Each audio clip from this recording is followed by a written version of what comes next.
ਵਾਹਿਗੁਰੂ ਵਾਹਿਗੁਰੂ ਵਾਹਿਗੁਰੂ ਵਾਹਿਗੁਰੂ ਵਾਹਿਗੁਰੂ। ਸਤਨਾਮ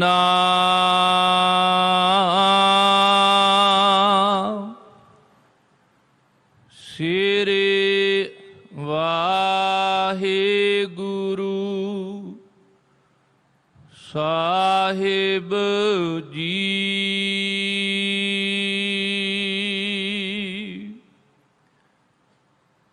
ਤਿਲੰਗ ਬਾਣੀ ਭਗਤਾਂ ਕੀ ਕਬੀਰ ਜੀ। ਇਕ ਓੰਕਾਰ ਸਤਿਗੁਰ ਪ੍ਰਸਾਦਿ।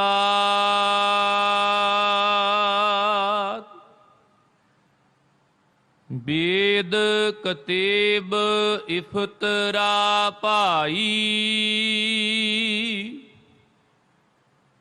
ਦਿਲ ਕਾ ਫਿਕਰ ਨਾ ਜਾਏ। ਟੁਕ ਦਮ ਕਰਾਰੀ ਜੋ ਕਰਹੁ ਹਾਜ਼ਿਰ ਹਜੂਰ ਖੁਦਾਏ।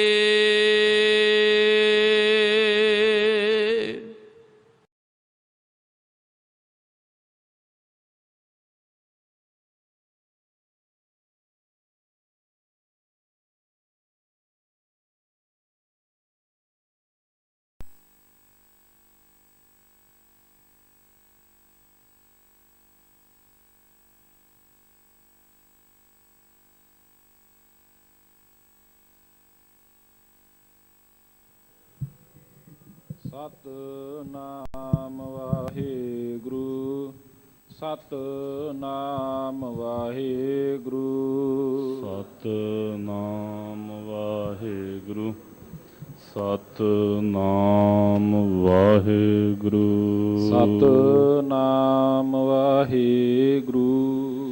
ਵਾਹਿਗੁਰੂ ਵਾਹਿਗੁਰੂ ਵਾਹਿਗੁਰੂ ਸਾਹਿਬ ਜੀ। ਡੰਡੌਤ ਬੰਦਨ ਅਨਕ ਬਾਰ ਸਰਬ ਕਲਾ ਸਮਰੱਥ ਡੋਲਣ ਤੇ ਰਾਖੋ ਪ੍ਰਭੂ ਨਾਨਕ ਦੇ ਕਰ ਹੱਥ। ਕਹਾ ਬੁੱਧ ਪ੍ਰਭ ਤੁਸ਼ ਹਮਾਰੇ ਬਰਨ ਸਕੈ ਮਹਿਮਾ ਜੇ ਤੁਹਾਰੀ। ਹਮ ਨਾ ਸਕਤ ਕਰ ਸਿਫਤ ਤੁਮਾਰੀ ਆਪ ਲਿਹੋ ਤੁਮ ਕਥਾ ਸੁਧਾਰੀ। ਹਮ ਨਾ ਸਕਤ ਕਰ ਸਿਫਤ ਤੁਮਾਰੀ ਆਪ ਲਿਹੋ ਤੁਮ ਕਥਾ ਸੁਧਾਰੀ। ਸੋ ਕਹੋ ਟਲ ਗੁਰ ਸੇਵੀਐ ਅਹਨਸ ਸਹਿਜ ਸੁਭਾਏ।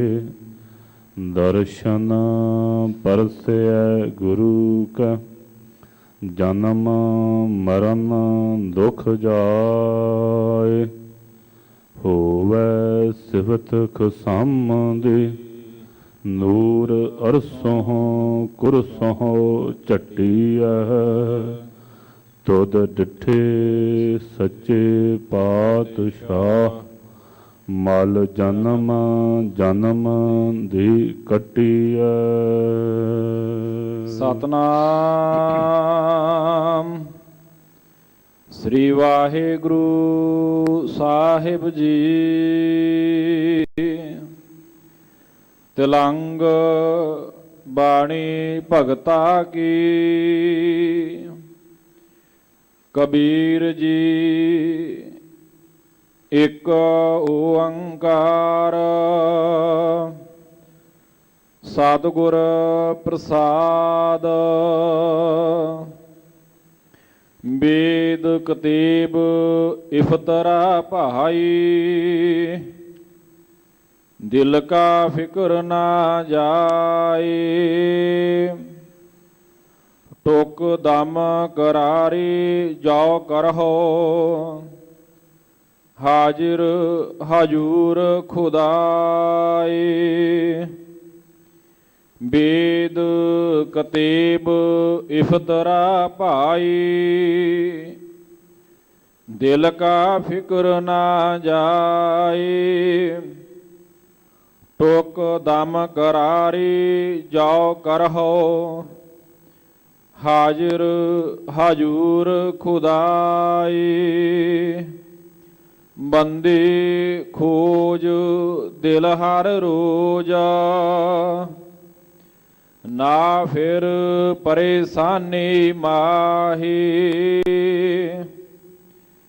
ਇਹ ਜੋ ਦੁਨੀਆ ਸਿਹਰ ਮੇਲਾ, ਦਸਤਗੀਰੀ ਨਾਹੀ। ਰਹਾਉ ਦਰੋਗ ਪੜ ਪੜ ਖੁਸ਼ੀ ਹੋਏ, ਬੇਖਬਰ ਬਾਦ ਬਕਾਹੇ।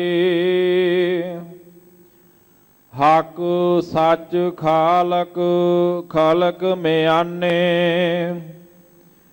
ਸਿਆਮ ਮੂਰਤ ਨਾਹੀ। ਅਸਮਾਨ ਮਿਆਨੇ ਲਹੰਗ ਦਰਿਆ, ਗੁਸਲ ਕਰਦਨ ਬੂਦਾ।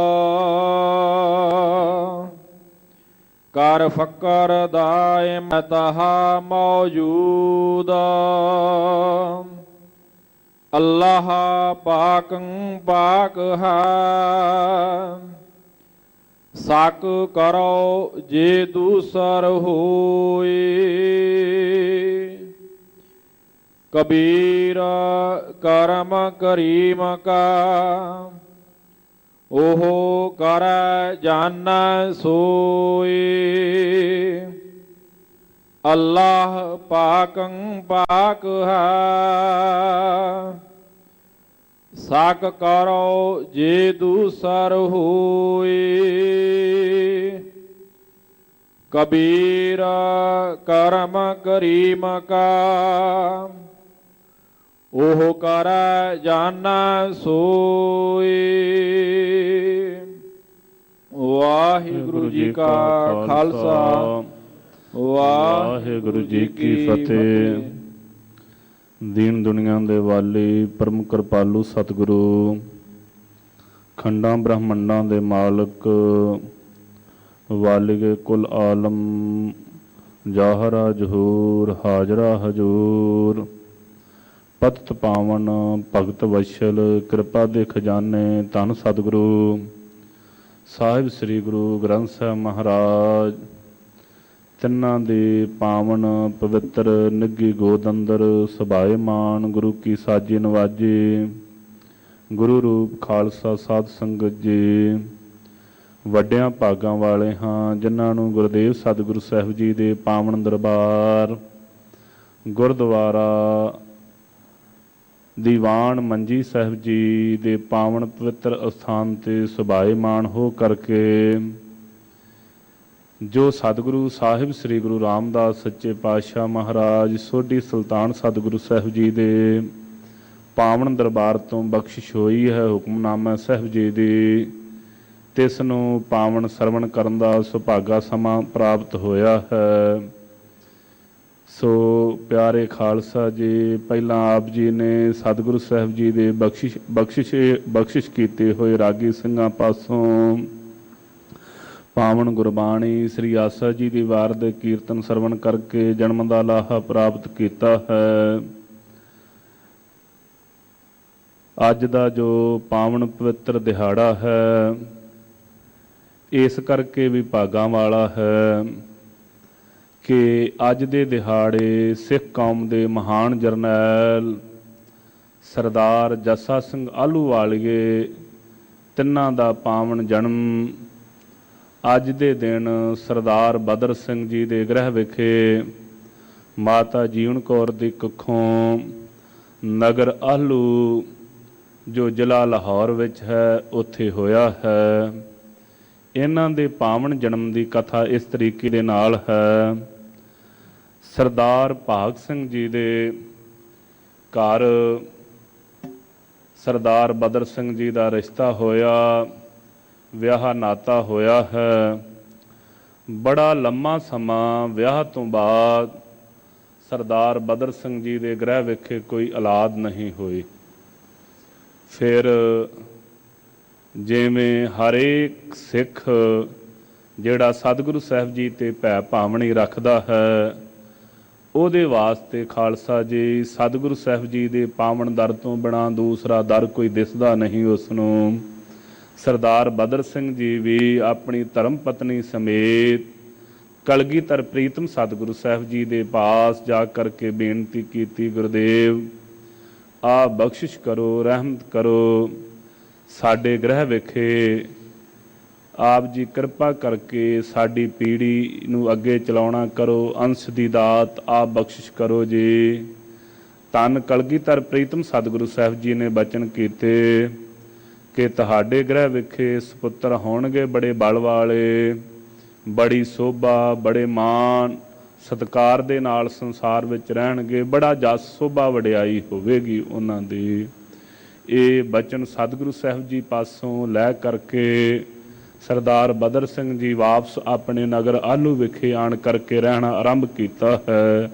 ਕਲਗੀਧਰ ਪ੍ਰੀਤਮ ਸਤਿਗੁਰੂ ਸਾਹਿਬ ਜੀ ਦੇ ਕੀਤੇ ਹੋਏ ਪਾਵਨ ਬਚਨਾਂ ਸਦਕਾ ਸੋ ਕੁਝ ਸਮੇਂ ਬਾਅਦ 1718 ਈਸਵੀ ਦੇ ਵਿੱਚ ਸਰਦਾਰ ਬਦਰ ਸਿੰਘ ਜੀ ਦੇ ਗ੍ਰਹਿ ਵਿਖੇ ਨਗਰ ਆਲੂ ਵਿੱਚ ਅੱਜ ਦੇ ਦਿਹਾੜੇ ਸਰਦਾਰ ਜੱਸਾ ਸਿੰਘ ਆਹਲੂਵਾਲੀਏ ਨੇ ਭਾਈ ਪਾਵਨ ਜਨਮ ਲੈਣਾ ਕੀਤਾ ਹੈ। ਸੋ ਅਜੇ ਛੋਟੀ ਅਵਸਥਾ ਵਿੱਚ ਹੀ ਸਨ, 5 ਕੁ ਵਰ੍ਹਿਆਂ ਦੀ ਆਜੂ ਸੀ ਸਰਦਾਰ ਜੱਸਾ ਸਿੰਘ ਦੀ, ਜਿਸ ਸਮੇਂ ਪਿਤਾ ਸਰਦਾਰ ਬਦਰ ਸਿੰਘ ਭਾਵ 1723 ਈਸਵੀ ਦੇ ਵਿੱਚ ਸਰਦਾਰ ਬਦਰ ਸਿੰਘ ਜੀ ਨੇ ਅਕਾਲ ਚਲਾਣਾ ਕੀਤਾ ਹੈ। ਮਾਤਾ ਦੇ ਮਨ ਵਿੱਚ ਬੜੀ ਰੀਝ ਹੈ ਕਿ ਮੈਂ ਆਪਣੇ ਸੁਪੁੱਤਰ ਨੂੰ ਜਿਸ ਦਰ ਤੋਂ ਇਹ ਦਾਤ ਪ੍ਰਾਪਤ ਹੋਈ ਹੈ, ਭਾਈ ਕਰਮਾਂ ਵਾਲੇ ਹਨ ਜਿਨ੍ਹਾਂ ਨੂੰ ਦਿੱਤੀ ਹੋਈ ਦਾਤ ਦਾ ਸ਼ੁਕਰਾਨਾ ਕਰਨਾ ਆਉਂਦਾ ਹੈ, ਨਹੀਂ ਤੇ ਸੁਭਾਅ ਬਣਿਆ ਹੋਇਆ ਹੈ ਦਾਤ ਪਿਆਰੀ ਵਿਸਰਿਆ ਦਾਤਾਰਾ। ਦਾਤਾਂ ਵਿੱਚ ਲੱਗ ਕਰਕੇ ਦਾਤਾ ਜੋ ਦਾਤਾਂ ਦੇਣ ਵਾਲਾ ਪਰਮੇਸ਼ਰ ਵਾਹਿਗੁਰੂ ਹੈ, ਸੋ ਅਨੇਕਾਂ ਹੀ ਵਾਰ ਇਹ ਵੇਖਣ ਨੂੰ ਮਿਲਦਾ ਹੈ ਕਿ ਭੁੱਲ ਹੀ ਜਾਂਦਾ ਹੈ। ਪਰ ਮਾਤਾ ਦੇ ਚਿੱਤ ਦੀ ਇੱਛਾ ਹੈ ਕਿ ਜਿਸ ਦਰ ਤੋਂ ਇਹ ਦਾਤ ਪ੍ਰਾਪਤ ਹੋਈ ਹੈ, ਉਸੇ ਦਰ ਤੇ ਜਾ ਕਰਕੇ ਉਸ ਦਰ ਤੇ ਇਹ ਸੇਵਾ ਕਰਕੇ ਆਪਣਾ ਜੀਵਨ ਆਰੰਭ ਕਰਨ। ਪਰ ਕਲਗੀਧਰ ਪ੍ਰੀਤਮ ਸਤਿਗੁਰੂ ਸਾਹਿਬ ਜੀ ਉਸ ਸਮੇਂ ਸੱਚਖੰਡ ਗਮਨ ਗੁਰਦੇਵ ਜੀ ਨੇ ਕਰ ਲਿਆ ਹੈ, ਜੋਤੀ ਜੋ ਸਮਾ ਚੁੱਕੇ ਸਨ। ਮਾਤਾ ਨੂੰ ਪਤਾ ਲੱਗਾ ਹੈ ਕਿ ਗੁਰੂ ਕੇ ਪਾਵਨ ਮਹਿਲ ਸਾਡੇ ਸਤਿਕਾਰਯੋਗ ਮਾਤਾ ਸੁੰਦਰ ਕੌਰ ਜੀ ਦਿੱਲੀ ਵਿੱਚ ਰਹਿ ਰਹੇ ਹਨ। ਮਾਤਾ ਜੀ ਆਪਣੇ ਸੁਪੁੱਤਰ ਭਾਈ ਜੱਸਾ ਸਿੰਘ ਨੂੰ ਨਾਲ ਲੈ ਕਰਕੇ ਮਾਤਾ ਸੁੰਦਰ ਕੌਰ ਜੀ ਦੇ ਪਾਸ ਦਿੱਲੀ ਵਿੱਚ ਪਹੁੰਚੇ। ਸੋ ਜਿਸ ਸਮੇਂ ਮਾਤਾ ਜੀ ਨੂੰ ਜਾ ਕਰਕੇ ਬਚਨ ਦੱਸੇ ਹਨ ਕਿ ਮਾਤਾ ਜੀ ਇਹ ਆਪ ਜੀ ਦੇ ਪਤੀ ਸਤਿਗੁਰੂ ਧੰਨ ਸਤਿਗੁਰੂ ਸਾਹਿਬ ਸ੍ਰੀ ਗੁਰੂ ਗੋਬਿੰਦ ਸਿੰਘ ਮਹਾਰਾਜ ਜੀ ਦੀਆਂ ਪਾਵਨ ਅਸੀਸਾਂ ਸਦਕਾ, ਉਹਨਾਂ ਦੇ ਬਚਨਾਂ ਸਦਕਾ ਇਹਨਾਂ ਦਾ ਜਨਮ ਹੋਇਆ ਹੈ। ਮਾਤਾ ਜੀ ਨੇ ਇਤਿਹਾਸ ਵਿੱਚ ਬਾਬਾ ਪ੍ਰੇਮ ਸਿੰਘ ਜੀ ਹੋਤੀ ਮਰਦਾਨ ਵਾਲੇ ਮਹਾਂਪੁਰਖਾਂ ਨੇ ਇਹ ਪਾਵਨ ਇਤਿਹਾਸ ਲਿਖਿਆ, ਬੜੀ ਸ਼ਰਧਾ ਪ੍ਰੇਮ ਭਾਵਨਾ ਸਹਿਤ ਉਹਨਾਂ ਨੇ ਬਖਸ਼ਿਸ਼ ਕੀਤੀ ਹੈ ਕਿ ਮਾਤਾ ਜੀ ਨੇ ਇਵੇਂ ਲਾਡ ਲੜਾਏ ਹਨ ਕਿ ਜਿਵੇਂ ਆਪਣੀ ਅੰਸ਼ ਹੋਣ। ਆਪਣੇ ਪਾਸ ਰੱਖ ਕਰਕੇ ਮਾਤਾ ਜੀ ਨੇ ਰਾਗ ਵਿਦਿਆ ਕੀਰਤਨ ਆਪਣੇ ਪਾਸ ਰੱਖ ਕਰਕੇ ਸਰਦਾਰ ਜੱਸਾ ਸਿੰਘ ਜੀ ਨੂੰ ਸਿਖਾਇਆ ਹੈ। ਸਰਦਾਰ ਜੱਸਾ ਸਿੰਘ ਜੀ ਪਾਵਨ ਗੁਰਬਾਣੀ ਦਾ ਕੀਰਤਨ ਕਰਦੇ ਹਨ। ਮਾਤਾ ਜੀ ਦੇ ਪਾਸ ਰਹਿੰਦਿਆਂ ਹੀ ਗੁਰਮਤਿ ਵਿਦਿਆ ਜਿਤਨੀ ਕੁ ਹੋ ਸਕੀ ਬਚਪਨ ਅਵਸਥਾ ਵਿੱਚ ਪੜ੍ਹੀ ਹੈ। ਫਿਰ ਜਦੋਂ ਥੋੜ੍ਹੇ ਜਿਹੇ 10-12 ਵਰ੍ਹਿਆਂ ਦੇ ਹੋਏ, ਉਦੋਂ ਮਾਤਾ ਨੇ ਬੇਨਤੀ ਕੀਤੀ, ਸਰਦਾਰ ਭਾਗ ਸਿੰਘ ਹੁਣੀ ਵੀ ਪਹੁੰਚੇ ਕਿ ਸਾਡੇ ਨਾਲ ਇਹਨਾਂ ਨੂੰ ਜਾਣ ਦੀ ਆਗਿਆ ਦਿੱਤੀ ਜਾਵੇ। ਮਾਤਾ ਸੁੰਦਰ ਕੌਰ ਜੀ ਨੇ ਆਪਣੇ ਪਾਸੋਂ ਪੱਤਰਕਾ ਲਿਖ ਕਰਕੇ ਨਾਲ ਸੁੰਦਰ ਪੋਸ਼ਾਕਾ ਸਰਦਾਰ ਜੱਸਾ ਸਿੰਘ ਜੀ ਨੂੰ ਦਿੱਤਾ। ਇਹ ਕਲਗੀਧਰ ਪ੍ਰੀਤਮ ਸਤਿਗੁਰੂ ਸਾਹਿਬ ਜੀ ਦੀ ਪਾਵਨ ਗੁਰਜ ਭੇਟਾ ਕੀਤੀ। ਇਹ ਵਸਤੂਆਂ ਦੇ ਕਰਕੇ ਨਾਲ ਆਪਣੀ ਚਿੱਠੀ ਆਪਣੇ ਹੱਥੋਂ ਇੱਕ ਹੁਕਮਨਾਮਾ ਲਿਖ ਕਰਕੇ ਤੇ ਬਚਨ ਕੀਤੇ ਹਨ ਕਿ ਇਹਨਾਂ ਨੂੰ ਲੈ ਕਰਕੇ ਕੌਮ ਦੇ ਨਵਾਬ ਸਰਦਾਰ ਕਪੂਰ ਸਿੰਘ ਜੀ ਹੁਣਾਂ ਦੇ ਪਾਸ ਜਾਣਾ ਹੈ। ਨਾਲ ਬਚਨ ਕੀਤੇ ਹਨ ਮਾਤਾ ਦੇ ਤਾਈ, ਇਹ ਮੇਰਾ ਜੋ ਪੁੱਤਰ ਹੈ ਜੱਸਾ ਸਿੰਘ, ਇਹ ਬੜੇ ਜਸ ਵਾਲਾ ਹੋਵੇਗਾ। ਇਹਦੇ ਦਰ ਤੇ ਅਨੇਕਾਂ ਹੀ ਲੋਕ ਇਹਦੇ ਪਾਸੋਂ ਦਾਨ ਲੈਣ ਵਾਲੇ ਖਲੋਤੇ ਰਿਹਾ ਕਰਨਗੇ, ਇਹਦੇ ਦਰ ਤੇ ਚੋਬਦਾਰ ਖਲੋਣਗੇ। ਇਹ ਸਾਡੇ ਬਚਨ, ਇਹ ਅਸੀਸ ਮਾਤਾ ਸੁੰਦਰ ਕੌਰ ਜੀ ਨੇ ਸਰਦਾਰ ਜੱਸਾ ਸਿੰਘ ਜੀ ਨੂੰ ਬਖਸ਼ਿਸ਼ ਕੀਤੀ। ਆਲੂ ਨਗਰ ਹੋਣ ਕਰਕੇ ਉਹਨਾਂ ਦੇ ਨਾਮ ਦੇ ਨਾਲ ਆਲੂ ਵਾਲੀਏ ਸਰਦਾਰ ਲੱਗਦਾ ਹੈ। ਸਰਦਾਰ ਜੱਸਾ ਸਿੰਘ ਜੀ ਆਲੂ ਵਾਲੀਏ। ਐਵੇਂ ਮਾਤਾ ਜੀ ਤੋਂ ਵਿਛੜ ਕਰਕੇ ਸਰਦਾਰ ਕਪੂਰ ਸਿੰਘ ਜੀ ਜੋ ਕੌਮ ਦੇ ਨਵਾਬ ਹਨ, ਜਿਨ੍ਹਾਂ ਦਾ ਆਪ ਜੀ ਨੇ ਪਾਵਨ ਇਤਿਹਾਸ ਅਨੇਕਾਂ ਵਾਰੀ ਸੁਣਿਆ ਹੈ। ਭਾਈ ਖਾਲਸਾ ਜੀਓ, ਐਸੇ ਗੁਰਸਿੱਖਾਂ ਦਾ ਜੀਵਨ ਪੜ੍ਹ ਕੇ ਇਹੋ ਆਪਣੇ ਆਪ ਸੁਭਾਵਕ ਹੀ ਰਸਨਾ ਤੋਂ ਨਿਕਲ ਆਉਂਦਾ ਹੈ ਕਿ ਧੰਨ ਸਤਿਗੁਰੂ ਸਾਹਿਬ ਜੀਓ ਆਪ ਹੋ ਤੇ ਧੰਨ ਹੀ ਆਪ ਜੀ ਦੇ ਸਿੱਖ ਹਨ। ਜੋ ਸਿੱਖੀ ਇਹਨਾਂ ਗੁਰਸਿੱਖਾਂ ਨੇ ਕਮਾਈ ਹੈ, ਕਿੱਥੇ ਹੈ ਭਾਈ ਕਿਸੇ ਦੇ ਵਿੱਚ ਕੋਈ ਕਮਾ ਸਕਦਾ ਹੋਵੇ। ਨਵਾਬ ਕਪੂਰ ਸਿੰਘ ਜੀ ਵਰਗਾ ਕੋਈ ਨਵਾਬ ਸੰਸਾਰ ਦੇ ਵਿੱਚ ਵੇਖ ਲਈਏ, ਵੱਡੇ ਵੱਡੇ ਨਵਾਬਾਂ ਦਾ ਇਤਿਹਾਸ ਆਪਾਂ ਪੜ੍ਹਾਂਗੇ, ਪਰ ਸਰਦਾਰ ਕਪੂਰ ਸਿੰਘ ਵਰਗਾ ਨਵਾਬ ਕੋਈ ਨਹੀਂ ਲੱਭੇਗਾ ਜਿਹੜਾ ਹੋਵੇ ਤੇ ਕੌਮੀ ਨਵਾਬ। ਪਰ ਸਾਰੀਆਂ ਹੀ ਸਮਾਵਾਂ, ਘਾਹ ਖੋਦਣ ਤੋਂ ਲੈ ਕਰਕੇ ਘੋੜਿਆਂ ਦੀ ਲਿੱਦ ਚੁੱਕਣ ਤੱਕ, ਸੰਗਤ ਨੂੰ ਪੱਖਾ ਝੱਲਣ ਤੱਕ, ਕੋਈ ਹੈ ਨਵਾਬ ਸੰਸਾਰ ਵਿੱਚ ਜਿਹੜਾ ਆਪਣੇ ਹੱਥੀਂ ਕਰਦਾ ਹੋਵੇ। ਇਹ ਗੁਰੂ ਸਾਹਿਬ ਜੀ ਦੇ ਪਾਵਨ ਖਾਲਸੇ ਨੂੰ ਹੀ ਬਣਾਇਆ ਹੈ। ਇਹ ਬਖਸ਼ਿਸ਼ ਗੁਰਦੇਵ ਜੀ ਨੇ ਆਪਣੇ ਪਿਆਰੇ ਖਾਲਸੇ ਤੇ ਹੀ ਕੀਤੀ ਹੈ। ਇਹ ਉਹ ਖਾਲਸਾ ਹੈ ਜਿਸ ਬਾਬਤ ਕਲਗੀਧਰ ਪ੍ਰੀਤਮ ਜੀ ਕਹਿੰਦੇ ਹਨ, ਖਾਲਸਾ ਮੇਰੋ ਰੂਪ ਹੈ ਖਾਸ, ਖਾਲਸੇ ਮੈਂ ਹੋਂ ਕਰੋ ਨਵਾਸ। ਇਹ ਪੂਰਨ ਰੂਪ ਖਾਲਸਾ ਜੋ ਹੈ ਉਹਨਾਂ ਦੀ ਬਖਸ਼ਿਸ਼ ਵਾਲੇ ਸਰਦਾਰ ਨਵਾਬ ਕਪੂਰ ਸਿੰਘ ਜੀ ਦੇ ਪਾਸ ਪਹੁੰਚੇ।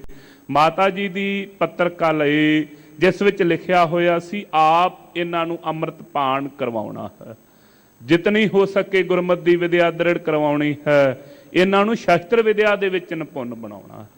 ਨਵਾਬ ਕਪੂਰ ਸਿੰਘ ਜੀ ਨੇ ਆਪ ਸਰਦਾਰ ਜੱਸਾ ਸਿੰਘ ਆਹਲੂਵਾਲੀਏ ਨੂੰ ਪੰਜਾਂ ਪਿਆਰਿਆਂ ਦੀ ਸੇਵਾ ਵਿੱਚ ਲੱਗ ਕਰਕੇ ਅੰਮ੍ਰਿਤ ਪਾਨ ਕਰਵਾਇਆ, ਗੁਰਮਤਿ ਦੀ ਵਿਦਿਆ ਦ੍ਰਿੜ ਕਰਵਾਈ, ਸ਼ਸਤਰ ਵਿਦਿਆ ਦ੍ਰਿੜ ਕਰਵਾਈ। ਸੋ ਦੋਤਾਰੇ ਦੇ ਨਾਲ ਸਰਦਾਰ ਜੱਸਾ ਸਿੰਘ ਜੀ ਆਹਲੂਵਾਲੀਆ ਕੀਰਤਨ ਕਰਿਆ ਕਰਦੇ। ਸੰਗਤਾਂ ਬਹੁਤ ਜ਼ਿਆਦਾ ਪ੍ਰੇਮ ਸਰਦਾਰ ਜੀ ਨੂੰ ਕਰਦੀਆਂ, ਇੱਥੋਂ ਤੱਕ ਕਿ ਨਵਾਬ ਕਪੂਰ ਸਿੰਘ ਜੀ ਦੀ ਆਪਣੀ ਔਲਾਦ ਕੋਈ ਨਹੀਂ ਹੈ। ਨਵਾਬ ਕਪੂਰ ਸਿੰਘ ਜੀ ਨੇ ਸ੍ਰੀ ਅਕਾਲ ਤਖਤ ਸਾਹਿਬ ਜੀ ਤੇ ਆਣ ਕਰਕੇ ਅਰਦਾਸ ਕਰਕੇ ਸਰਬੱਤ ਖਾਲਸੇ ਦੀ ਅਗਵਾਈ ਵਿੱਚ ਸਰਦਾਰ ਜੱਸਾ ਸਿੰਘ ਆਹਲੂਵਾਲੀਏ ਨੂੰ ਆਪਣਾ ਜਾਣਸੀ ਨਾਮਜ਼ਦ ਕੀਤਾ ਹੈ। ਭਾਵ ਮੁਤਬੰਨੇ ਪੁੱਤਰ ਆਪਣੇ ਬਣਾਉਣਾ ਕੀਤਾ ਕਿ ਇਹ ਮੇਰਾ ਮੁਤਬੰਨਾ ਪੁੱਤਰ ਹੈ ਸਰਦਾਰ ਜੱਸਾ ਸਿੰਘ। ਸਰਦਾਰ ਜੱਸਾ ਸਿੰਘ ਜੀ ਇੰਨੇ ਨਿਪੁੰਨ ਹਨ ਕਿ ਥੋੜੇ ਦਿਨਾਂ ਦੇ ਵਿੱਚ ਹੀ ਵੱਡੀਆਂ ਸਮਾਵਾਂ ਸਰਦਾਰ ਜੱਸਾ ਸਿੰਘ ਜੀ ਦੇ ਹਿੱਸੇ ਆਈਆਂ।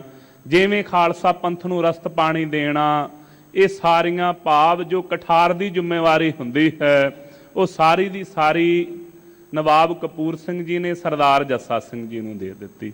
ਇੱਥੇ ਇੱਕ ਬੜੀ ਵਿਚਿੱਤਰ ਕਥਾ ਆਉਂਦੀ ਹੈ। ਦਿੱਲੀ ਵਿੱਚ ਕੁਝ ਸਮਾਂ ਬਤੀਤ ਹੋਣੇ ਕਰਕੇ ਭਾਸ਼ਾ ਵਿੱਚ ਉੱਥੋਂ ਦੇ ਸ਼ਬਦ ਜਿਹੜੇ ਸਨ ਉਹ ਸਰਦਾਰ ਜੱਸਾ ਸਿੰਘ ਜੀ ਦੀ ਆ ਗਏ। ਆਮ ਤੌਰ ਤੇ ਇਹਨਾਂ ਦੀ ਜ਼ਬਾਨ ਤੋਂ ਹਮਕੋ ਤੇ ਤੁਮਕੋ ਸ਼ਬਦ ਨਿਕਲਣੇ, ਤੇ ਪੰਥ ਨੇ ਖਾਲਸਾ ਪੰਥ ਪ੍ਰੇਮ ਦੇ ਨਾਲ ਸਰਦਾਰ ਜੱਸਾ ਸਿੰਘ ਜੀ ਨੂੰ ਹਮਕੀ ਤੁਮਕੀ ਕਹਿਣ ਲੱਗ ਪਏ। ਇੱਕ ਦਿਹਾੜਾ ਇਹੋ ਜਿਹਾ ਆਇਆ ਜਦੋਂ ਸਿੰਘਾਂ ਨੇ ਬਹੁਤਾ ਮਜ਼ਾਕ ਕਰਨਾ ਤੇ ਸਰਦਾਰ ਜੱਸਾ ਸਿੰਘ ਜੀ ਨੇ ਤਿਆਰਾ ਕਰ ਲਿਆ ਕਿ ਮੈਂ ਆਪਣੇ ਨਗਰ ਹੀ ਚਲੇ ਜਾਣਾ, ਇੱਥੇ ਨਹੀਂ ਰਹਿਣਾ ਪੰਥ ਦੇ ਵਿੱਚ। ਜਿਸ ਸਮੇਂ ਤਿਆਰ ਹੋਏ, ਨਵਾਬ ਕਪੂਰ ਸਿੰਘ ਜੀ ਨੇ ਪਾਸ ਬੁਲਾਇਆ। ਕਹਿਣ ਲੱਗੇ, ਪੁੱਤਰ ਜੀ ਕਿੱਧਰ ਚੱਲੇ ਹੋ? ਕਹਿਣ ਲੱਗੇ, ਅਸੀਂ ਜਾ ਰਹੇ ਹਾਂ ਇਹ ਸੇਵਾ ਛੱਡ ਕੇ। ਨਵਾਬ ਕਪੂਰ ਸਿੰਘ ਜੀ ਨੇ ਬਚਨ ਕੀਤੇ, ਪੁੱਤਰ ਜੀ ਖਾਲਸੇ ਦੀ ਸੇਵਾ ਬੜੇ ਵੱਡੇ ਭਾਗਾਂ ਨਾਲ ਮਿਲਦੀ ਹੈ। ਜਿਹੜੀ ਸੇਵਾ ਆਪ ਜੀ ਨਿਭਾ ਰਹੇ ਹੋ, ਇਹ ਉਸ ਖਾਲਸੇ ਦੀ ਸੇਵਾ ਜਿਸ ਨੂੰ ਕਲਗੀਧਰ ਪਿਤਾ ਸਤਿਗੁਰੂ ਸਾਹਿਬ ਜੀ ਨੇ ਕਿੰਨੇ ਵੱਡੇ ਬਚਨ ਦੇ ਕਰਕੇ ਸਨਮਾਨਿਆ ਹੈ।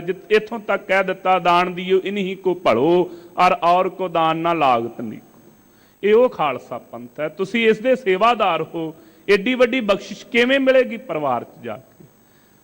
ਅਜੇ ਬਹੁਤੀ ਵੱਡੀ ਆਜੂ ਨਹੀਂ। ਥੋੜੇ ਜਿਹੇ ਕਾਲੇ ਪੈ ਕੇ ਸਰਦਾਰ ਜੱਸਾ ਸਿੰਘ ਆਹਲੂਵਾਲੀਏ ਨੇ ਬਚਨ ਕੀਤੇ ਹਨ, ਇਹ ਪੰਥ ਪ੍ਰਕਾਸ਼ ਦੇ ਵਿੱਚ ਅੰਕਿਤ ਹਨ। ਕਹਿਣ ਲੱਗੇ ਕਾਹਦਾ ਖਾਲਸਾ, ਹਰ ਸਮੇਂ ਮਜ਼ਾਕਾਂ ਹੀ ਕਰਦੇ ਰਹਿੰਦੇ ਨੇ, ਹਰ ਸਮੇਂ ਮਜ਼ਾਕਾਂ ਹੀ, ਮੇਰਾ ਨਹੀਂ ਮਨ ਲੱਗਦਾ, ਮੈਨੂੰ ਬਹੁਤ ਸਤਾਉਂਦੇ ਨੇ।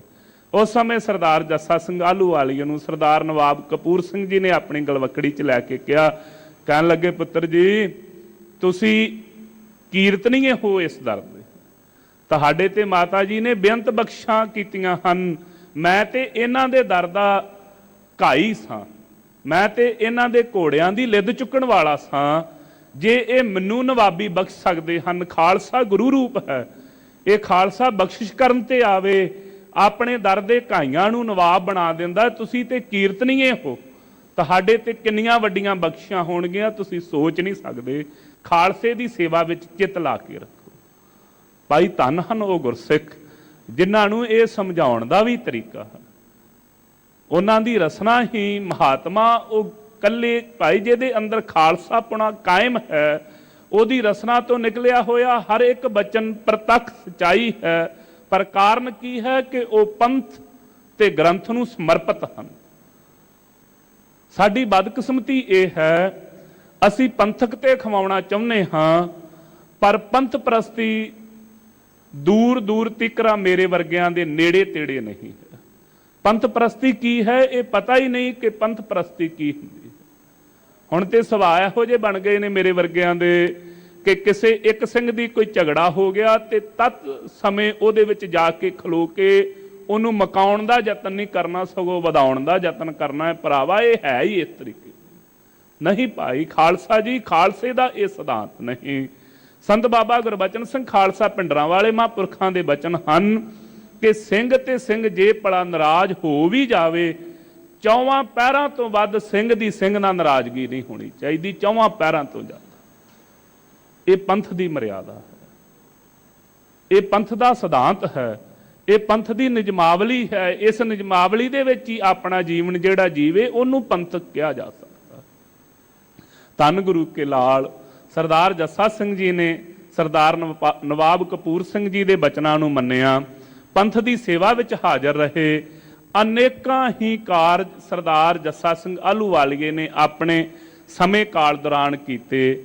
ਨਵਾਬ ਕਪੂਰ ਸਿੰਘ ਜੀ ਜਿਸ ਸਮੇਂ ਅਕਾਲ ਚਲਾਣਾ ਕੀਤੇ, ਸੱਚਖੰਡ ਗਮਨ ਕੀਤਾ, ਇਸ ਪਾਵਨ ਧਰਤੀ ਸੱਚਖੰਡ ਸ੍ਰੀ ਅੰਮ੍ਰਿਤਸਰ ਸਾਹਿਬ, ਇਸ ਧਰਤੀ ਤੇ ਆਣ ਕੇ ਨਵਾਬ ਕਪੂਰ ਸਿੰਘ ਜੀ ਨੇ ਆਪਣਾ ਸਰੀਰ ਤਿਆਗਿਆ ਹੈ। ਜਦੋਂ ਆਪਾਂ ਬਾਬਾ ਅਟਲ ਰਾਏ ਸਾਹਿਬ ਜੀ ਦੇ ਦਰਸ਼ਨ ਕਰਦੇ ਹਾਂ, ਉੱਥੇ ਤੁਹਾਨੂੰ ਨਵਾਬ ਕਪੂਰ ਸਿੰਘ ਜੀ ਦਾ ਸਮਾਧੇ ਦੇ ਦਰਸ਼ਨ ਵੀ ਹੋਣਗੇ। ਇਸ ਸਥਾਨ ਤੇ ਨਵਾਬ ਕਪੂਰ ਸਿੰਘ ਜੀ ਦਾ ਸੰਸਕਾਰ ਸਰਦਾਰ ਜੱਸਾ ਸਿੰਘ ਜੀ ਆਹਲੂਵਾਲੀਏ ਨੇ ਆਪਣੇ ਹੱਥੀਂ ਕੀਤਾ। ਉਹਨਾਂ ਦੀ ਪਾਵਨ ਯਾਦ ਵਿੱਚ ਸੁੰਦਰ ਸਮਾਧਾ ਉਹਨਾਂ ਦਾ ਬਣਾਉਣਾ ਕੀਤਾ ਹੈ।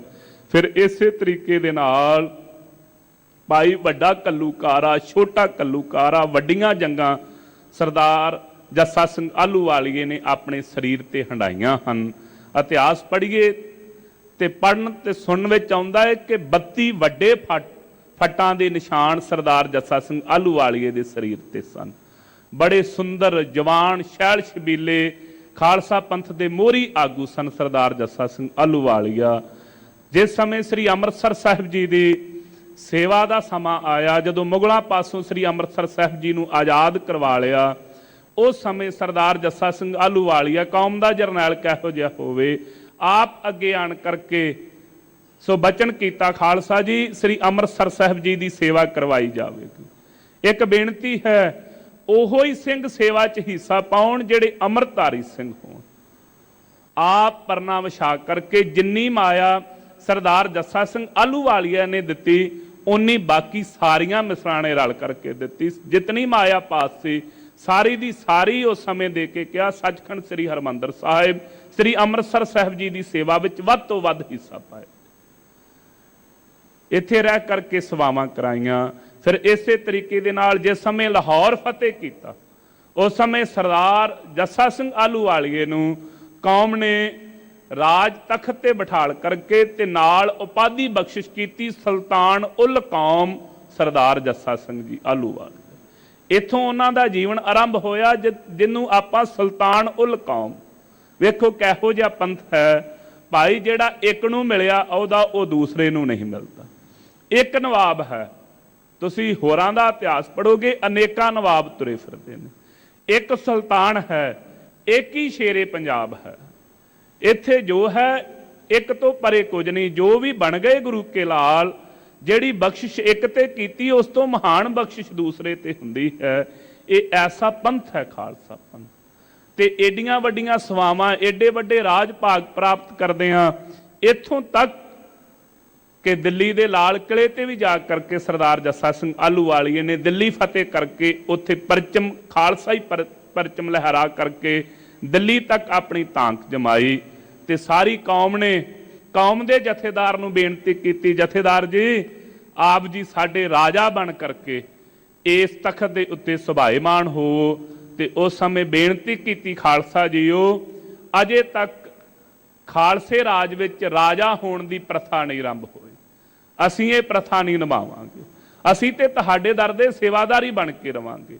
ਉੱਥੋਂ ਦੀ ਸਾਰੀ ਸੇਵਾ ਸੰਭਾਲ ਸਰਦਾਰ ਬਗੇਲ ਸਿੰਘ ਜੀ ਨੂੰ ਦੇ ਕਰਕੇ, ਜਿਨ੍ਹਾਂ ਨੇ ਸਾਰੇ ਗੁਰਧਾਮਾਂ ਦੀ ਸੇਵਾ ਕਰਾਈ ਤੇ ਨਾਲ ਰਾਜ ਭਾਗ ਉੱਥੋਂ ਦਾ ਚਲਾਇਆ, ਉਹਨਾਂ ਨੂੰ ਸਾਰੀਆਂ ਸੇਵਾਵਾਂ ਦੇ ਕਰਕੇ ਤੇ ਆਪ ਵਾਪਸ ਫਿਰ ਪੰਜਾਬ ਵਿੱਚ ਆਣ ਕਰਕੇ ਜੋ ਕਪੂਰਥਲਾ ਰਿਆਸਤ ਹੈ, ਕਪੂਰਥਲੇ ਆਣ ਕਰਕੇ ਇਹ ਕਪੂਰਥਲੇ ਨੂੰ ਆਪਣੀ ਰਾਜਧਾਨੀ ਬਣਾ ਕਰਕੇ, ਕਿਉਂਕਿ ਉਸ ਦਾ ਕਾਰਨ ਸੀ ਕਿ ਜਿਹੜਾ ਜਲੰਧਰ ਦਾ ਇਲਾਕਾ ਸੀ ਇੱਥੇ ਬਹੁਤਾ ਜ਼ਿਆਦਾ ਮੁਗਲਾਂ ਦਾ ਉਸ ਸਮੇਂ ਜ਼ੋਰ ਸੀ, ਇਸ ਪਾਸੇ ਨੂੰ ਆਪਣਾ ਸਾਰਾ ਹੀ ਧਿਆਨ ਦੇ ਕਰਕੇ ਇਸ ਇਲਾਕੇ ਦੇ ਵਿੱਚ ਖਾਲਸੇ ਦਾ ਵੱਡਾ ਰਾਜ ਕਾਇਮ ਕੀਤਾ। ਸਰਦਾਰ ਜੱਸਾ ਸਿੰਘ ਆਹਲੂਵਾਲੀਆ ਜੀ ਨੇ ਨਾਲ ਦੇ ਨਾਲ ਜਿੱਥੇ ਇਹ ਸਾਰੇ ਰਾਜ ਭਾਗ ਸੇਵਾਵਾਂ ਨਿਭਾਈਆਂ, ਉੱਥੇ ਖਾਲਸਾ ਜੀ ਤੁਸੀਂ ਇਤਿਹਾਸ ਪੜ੍ਹ ਕੇ ਹੈਰਾਨ ਹੋਵੋਗੇ ਕਿ ਕਲਗੀਧਰ ਪ੍ਰੀਤਮ ਸਤਿਗੁਰੂ ਸਾਹਿਬ ਜੀ ਤੋਂ ਬਾਅਦ ਜੇ ਕਿਸੇ ਗੁਰਮੁਖ ਦੀ ਗਿਣਤੀ ਕੀਤੀ ਜਾਵੇ ਕਿ ਜਿਨ੍ਹਾਂ ਦੇ ਪਾਸੋਂ ਬਹੁਤ ਜ਼ਿਆਦਾ ਸੰਗਤ ਨੇ ਅੰਮ੍ਰਿਤ ਪਾਨ ਕੀਤਾ ਹੋਵੇ, ਤੇ ਮੋਰਲੀ ਕਤਾਰ ਦੇ ਵਿੱਚੋਂ ਸਤਿਗੁਰੂ ਸਾਹਿਬ ਜੀ ਤੋਂ ਬਾਅਦ ਸਰਦਾਰ ਜੱਸਾ ਸਿੰਘ ਆਹਲੂਵਾਲੀਆ ਜੀ ਦਾ ਨਾਮ ਆਉਂਦਾ। ਇੰਨੇ ਪ੍ਰਾਣੀਆਂ ਨੂੰ ਅੰਮ੍ਰਿਤਧਾਰੀ ਆਪਣੇ ਜੀਵਨ ਕਾਲ ਦੌਰਾਨ ਕੀਤਾ। ਆਪ ਪੰਜਾਂ ਪਿਆਰਿਆਂ ਦੀ ਸੇਵਾ ਵਿੱਚ ਲੱਗਦੇ, ਕਿੰਨਾ ਜੀਵਨ ਉੱਚਾ ਸੁੱਚਾ ਹੋਵੇਗਾ ਗੁਰਮੁਖਾਂ ਦਾ। ਆਪ ਸੇਵਾ ਵਿੱਚ ਲੱਗ ਕਰਕੇ ਸੋ ਅੰਮ੍ਰਿਤਪਾਨ ਖਾਲਸਾ ਪੰਥ ਨੂੰ, ਹੋਰ ਖਾਲਸੇ ਪੰਥ ਦੀ ਬੜੋਤਰੀ ਕਰਦੇ ਇਹੋ ਜਿਹੇ ਜੀਵਨ ਵਾਲੇ ਸਰਦਾਰ ਜੱਸਾ ਸਿੰਘ ਆਹਲੂਵਾਲੀਏ, ਤਿੰਨਾਂ ਦਾ ਪਾਵਨ ਉਹਨਾਂ ਗੁਰਮੁਖਾਂ ਦੇ ਕਿੰਨੇ ਕੁ ਬਚਨ ਕਿ ਜੇ ਪਤਾ ਲੱਗਾ ਕਿ ਹਿੰਦੁਸਤਾਨ ਦੀਆਂ ਉਹਨਾਂ ਦੇ ਨਾਮ ਨਾਲ ਜਿੱਥੇ ਸੁਲਤਾਨ ਉਲ ਕੌਮ ਲੱਗਾ, ਜਿੱਥੇ ਉਹਨਾਂ ਨੂੰ ਆਹਲੂਵਾਲੀਆ ਤਖੱਲਸ ਮਿਲਿਆ, ਉੱਥੇ ਹਿੰਦੁਸਤਾਨ ਦੇ ਲੋਕਾਂ ਦੇ ਵਿੱਚ ਇੱਕ ਨਾਮ ਹੋਰ ਪ੍ਰਚਲਿਤ ਹੋਇਆ, ਉਹ ਸਰਦਾਰ ਜੱਸਾ ਸਿੰਘ ਜੀ ਨੂੰ ਬੰਦੀ ਛੋੜ ਵੀ ਕਿਹਾ ਕਰਦੇ। ਉਸ ਦਾ ਕਾਰਨ ਸੀ ਕਿ ਜਿਸ ਸਮੇਂ ਅਬਦਾਲੀ ਨੇ ਹਿੰਦੂਆਂ ਦੀਆਂ ਬਹੁ ਬੇਟੀਆਂ ਪਕੜ ਕਰਕੇ ਇੱਥੋਂ ਲੈ ਕਰਕੇ ਜਾ ਰਿਹਾ ਹੈ, ਸਰਦਾਰ ਜੱਸਾ ਸਿੰਘ ਜੀ ਆਹਲੂਵਾਲੀਏ ਨੂੰ ਪਤਾ ਲੱਗਾ, ਰਾਵੀ ਦੇ ਕੰਢੇ ਤੇ ਜਾ ਕਰਕੇ ਬੜਾ ਤੇਜ਼ੀ ਨਾਲ ਹੱਲਾ ਕਰਕੇ 2000 ਦੇ ਕਰੀਬ ਉਹਨਾਂ ਬੱਚੀਆਂ ਨੂੰ ਛਡਾ ਕਰਕੇ ਤੇ ਉਹਨਾਂ ਦੇ ਘਰੋਂ ਘਰੀ ਪਹੁੰਚਾਇਆ। ਇਸ ਦੇਸ਼ ਦੀ ਜਾਂਦੀ ਹੋਈ ਪੱਤ ਨੂੰ ਬਚਾਉਣ ਵਾਲੇ ਸਰਦਾਰ ਜੱਸਾ ਸਿੰਘ ਆਹਲੂਵਾਲੀਆ ਜੀ ਦਾ ਅੱਜ ਪਾਵਨ ਜਨਮ ਦਿਹਾੜਾ ਹੈ। ਪਿਆਰੇ ਖਾਲਸਾ ਜੀ, ਆਪਾਂ ਵਡਭਾਗੇ ਹਾਂ ਕਿ ਅਸੀਂ ਉਹਨਾਂ ਦੇ ਜਾਣਸ਼ੀਨ ਹਾਂ ਤੇ ਬਦਕਿਸਮਤ ਹਾਂ, ਸਾਨੂੰ ਉਹਨਾਂ ਗੁਰਮੁਖਾਂ ਮਹਾਂਪੁਰਖਾਂ ਦੇ ਜੀਵਨ ਚੋਂ ਜੋ ਸਿੱਖਣਾ ਚਾਹੀਦਾ ਸੀ ਪੰਥ ਪ੍ਰਸਤੀ, ਉਹ ਸਾਡੇ ਜੀਵਨ ਚੋਂ ਕਿਤੇ ਨਾ ਕਿਤੇ ਗਾਇਬ ਹੁੰਦੀ ਜਾ ਰਹੀ ਹੈ।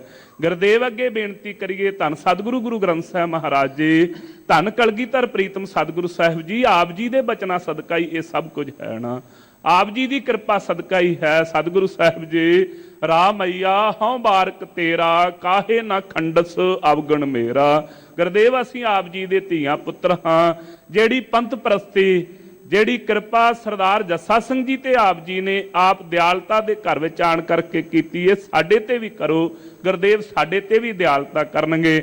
ਆਓ ਜੋ ਅੱਜ ਦੇ ਦਿਹਾੜੇ ਵੀ ਸਤਿਗੁਰੂ ਸਾਹਿਬ ਜੀ ਨੇ ਸਾਡੇ ਤੇ ਬਖਸ਼ਿਸ਼ ਰਹਿਮਤ ਕੀਤੀ ਹੈ, ਪਾਵਨ ਹੁਕਮਨਾਮੇ ਦੀ ਵਾਰਾ ਉਹਦੀ ਜੋ ਵਿਚਾਰ ਹੈ ਸਤਿਗੁਰੂ ਸਾਹਿਬ ਜੀ ਦੀ ਕਿਰਪਾ ਸਦਕਾ ਆਪਾਂ ਸਰਵਣ ਕਰੀਏ ਜੀ। ਜੋ ਸਾਡੇ ਤੇ ਕਿਰਪਾ ਕਰ ਰਹੇ ਹਨ, ਮਨ ਚਿਤ ਬਿਰਤੀਆਂ ਨੂੰ ਇਕਾਗਰ ਕਰਕੇ ਸਰਵਣ ਕਰੋ ਜੀ। ਪ੍ਰੇਮ ਸਤਿਕਾਰ ਸਹਿਤ ਜਪੋ ਜੀ, ਸਤਨਾਮ ਸ੍ਰੀ ਵਾਹਿਗੁਰੂ ਸਾਹਿਬ ਜੀ। ਸਤਨਾਮ ਸ੍ਰੀ ਵਾਹਿਗੁਰੂ ਸਾਹਿਬ ਜੀ। ਤਿਲੰਗ ਬਾਣੀ ਭਗਤਾ ਕੀ, ਕਬੀਰ ਜੀ। ਇੱਕ ਓੰਕਾਰ ਸਤਿਗੁਰ ਪ੍ਰਸਾਦ। ਸੋ ਤਲੰਗ ਰਾਗ ਦੇ ਅੰਦਰ ਧੰਨ ਧੰਨ ਗੁਰੂ ਕੇ ਨਵਾਜੇ ਹੋਏ ਭਗਤ ਕਬੀਰ ਜੀ ਬਖਸ਼ਿਸ਼ ਦੇ ਘਰ ਵਿੱਚ ਆਣ ਕਰਕੇ ਜੋ ਅੱਜ ਦੇ ਦਿਹਾੜੇ ਧੰਨ ਸਤਿਗੁਰੂ ਗੁਰੂ ਗ੍ਰੰਥ ਸਾਹਿਬ ਮਹਾਰਾਜ ਜੀ ਨੇ ਪਾਵਨ ਹੁਕਮਨਾਮਾ ਸਾਨੂੰ ਬਖਸ਼ਿਸ਼ ਕੀਤਾ ਹੈ, ਇਹਦੀ ਉਥਾਨਕਾ ਮਹਾਂਪੁਰਖਾਂ ਨੇ ਇਸ ਤਰੀਕੇ ਨਾਲ ਪੜ੍ਹਾਈ ਹੈ ਕਿ ਭਗਤ ਕਬੀਰ ਜੀ ਦੇ ਪਾਸ ਇੱਕ ਪੰਡਤ ਤੇ ਇੱਕ ਮੁੱਲਾ ਦੋਵੇਂ ਹੀ ਝਗੜਦੇ ਹੋਏ ਆਏ ਹਨ। ਝਗੜਾ ਕਿਸ ਗੱਲ ਦਾ ਹੈ ਕਿ ਮੁੱਲਾ ਜੀ ਕਹਿੰਦੇ ਹਨ ਕਿ ਕਿਤਾਬਾਂ ਨੂੰ ਪੜ੍ਹਨੇ ਤੇ ਜਿਹੜਾ ਮੁਸਲਮਾਨ ਸ਼ਰ੍ਹਾ ਦੀਆਂ ਕਿਤਾਬਾਂ ਪੜ੍ਹਦਾ ਹੈ ਉਹਦਾ ਉਧਾਰ ਹੋ ਸਕਦਾ ਹੈ, ਕਿਉਂਕਿ ਉਹਨੂੰ ਬਹਿਸ਼ਤ ਵਿੱਚ ਜਗ੍ਹਾ ਮਿਲੇਗੀ। 32 ਹੂਰਾਂ ਉੱਥੇ ਜਾ ਕਰਕੇ ਭੋਗਣ ਨੂੰ ਮਿਲਣਗੀਆਂ, ਅੰਗੂਰਾਂ ਦੀ ਸ਼ਰਾਬ ਮਿਲੇਗੀ। ਇਹੋ ਜਿਹੇ ਬਚਨ ਇੱਕ ਦੂਜੇ ਨਾਲ ਸੁਣਾ ਕਰਕੇ ਉਧਰ ਪੰਡਤ ਜੀ ਕਹਿੰਦੇ ਨੇ ਨਹੀਂ, ਜਿਹੜਾ ਵੇਦਾਂ ਦਾ ਸਿਧਾਂਤ ਮੰਨ ਲਵੇ, ਜਿਹੜਾ ਉਪਾਸ਼ਨਾ ਵਿੱਚ ਆਪਣਾ ਚਿੱਤ ਲਾ ਲਵੇ, ਜਿਹੜਾ ਕਰਮਾਂ ਦੀ ਗਤੀ ਨੂੰ ਸਮਝ ਜਾਵੇ, ਮੁੱਲਾ ਜੀ ਉਹਦਾ ਆਧਾਰ ਹੋ ਸਕਦਾ। ਉਹ ਸਵਰਗਾਂ ਵਿੱਚ ਜਾ ਕਰਕੇ ਰੰਬਾ ਉਰਵਸ਼ੀ ਵਰਗੀਆਂ ਜਿਹੜੀਆਂ ਸੋ ਪਰੀਆਂ ਹਨ ਉਹਨਾਂ ਦੀ ਹਜ਼ੂਰੀ, ਉਹਨਾਂ ਦੀ ਸੰਗਤ ਨੂੰ ਜਾ ਕਰਕੇ ਮਾਨੇਗਾ, ਬੜੇ ਆਨੰਦ ਉਹਨੂੰ ਪ੍ਰਾਪਤ ਹੋਣਗੇ। ਇਹ ਝਗੜਾ ਲੰਮਾ ਹੋਇਆ। ਉਸ ਸਮੇਂ ਵਿਚਾਰ ਕੀਤੀ, ਕਹਿਣ ਲੱਗੇ ਭਗਤ ਕਬੀਰ ਜੀ ਪਾਸੋਂ ਜਾ ਕੇ ਫੈਸਲਾ ਕਰਵਾ ਲੈਂਦੇ ਆ, ਉਹਨਾਂ ਨੂੰ ਪੁੱਛ ਲਈਏ, ਉਹ ਦੋਵਾਂ ਦੇ ਸਾਂਝੇ ਨੇ। ਕਿਉਂਕਿ ਪਰਮੇਸ਼ਰ ਵਾਹਿਗੁਰੂ ਦੇ ਜਿਹੜੇ ਪਿਆਰੇ ਭਗਤ ਹਨ ਉਹ ਕਿਸੇ ਇੱਕ ਧੜੇ ਦੇ ਨਹੀਂ ਹੋਇਆ ਕਰਦੇ। ਜਿਹੜੇ ਧੜੇਬਾਜ਼ ਹਨ ਉਹਨਾਂ ਨੂੰ ਭਗਤ ਨਹੀਂ ਕਿਹਾ ਜਾ ਸਕਦਾ। ਜਿਹੜੇ ਪਰਮੇਸ਼ਰ ਦੇ ਹਨ, ਜਿਨ੍ਹਾਂ ਨੂੰ ਇਹ ਦਿਸ ਪਿਆ ਹੈ ਕਿ ਭਾਈ ਜਿਤਨੀ ਵੀ ਖਲਕਤ ਹੈ ਉਹਦੇ ਵਿੱਚ ਪਰਮੇਸ਼ਰ ਵਾਹਿਗੁਰੂ ਦੀ ਜੋਤੀ ਹੈ, ਉਹ ਸਾਰਿਆਂ ਨੂੰ ਇੱਕੋ ਜਿਹਾ ਪ੍ਰੇਮ ਕਰਦੇ ਨੇ। ਉਹ ਕਿਸੇ ਨੂੰ ਮੰਦਾ ਤੇ ਚੰਗਾ ਵੇਖਦੇ ਨਹੀਂ। ਕਹਿੰਦੇ ਚੰਗਾ ਭਾਈ ਭਗਤ ਕਬੀਰ ਜੀ ਦੇ ਪਾਸੋਂ ਜਾ ਕੇ ਨਿਰਣਾ ਲੈ ਲੈਂਗੇ। ਇਹ ਦੋਵੇਂ ਝਗੜਦੇ ਭਗਤ ਜੀ ਦੇ ਪਾਸ ਆਏ।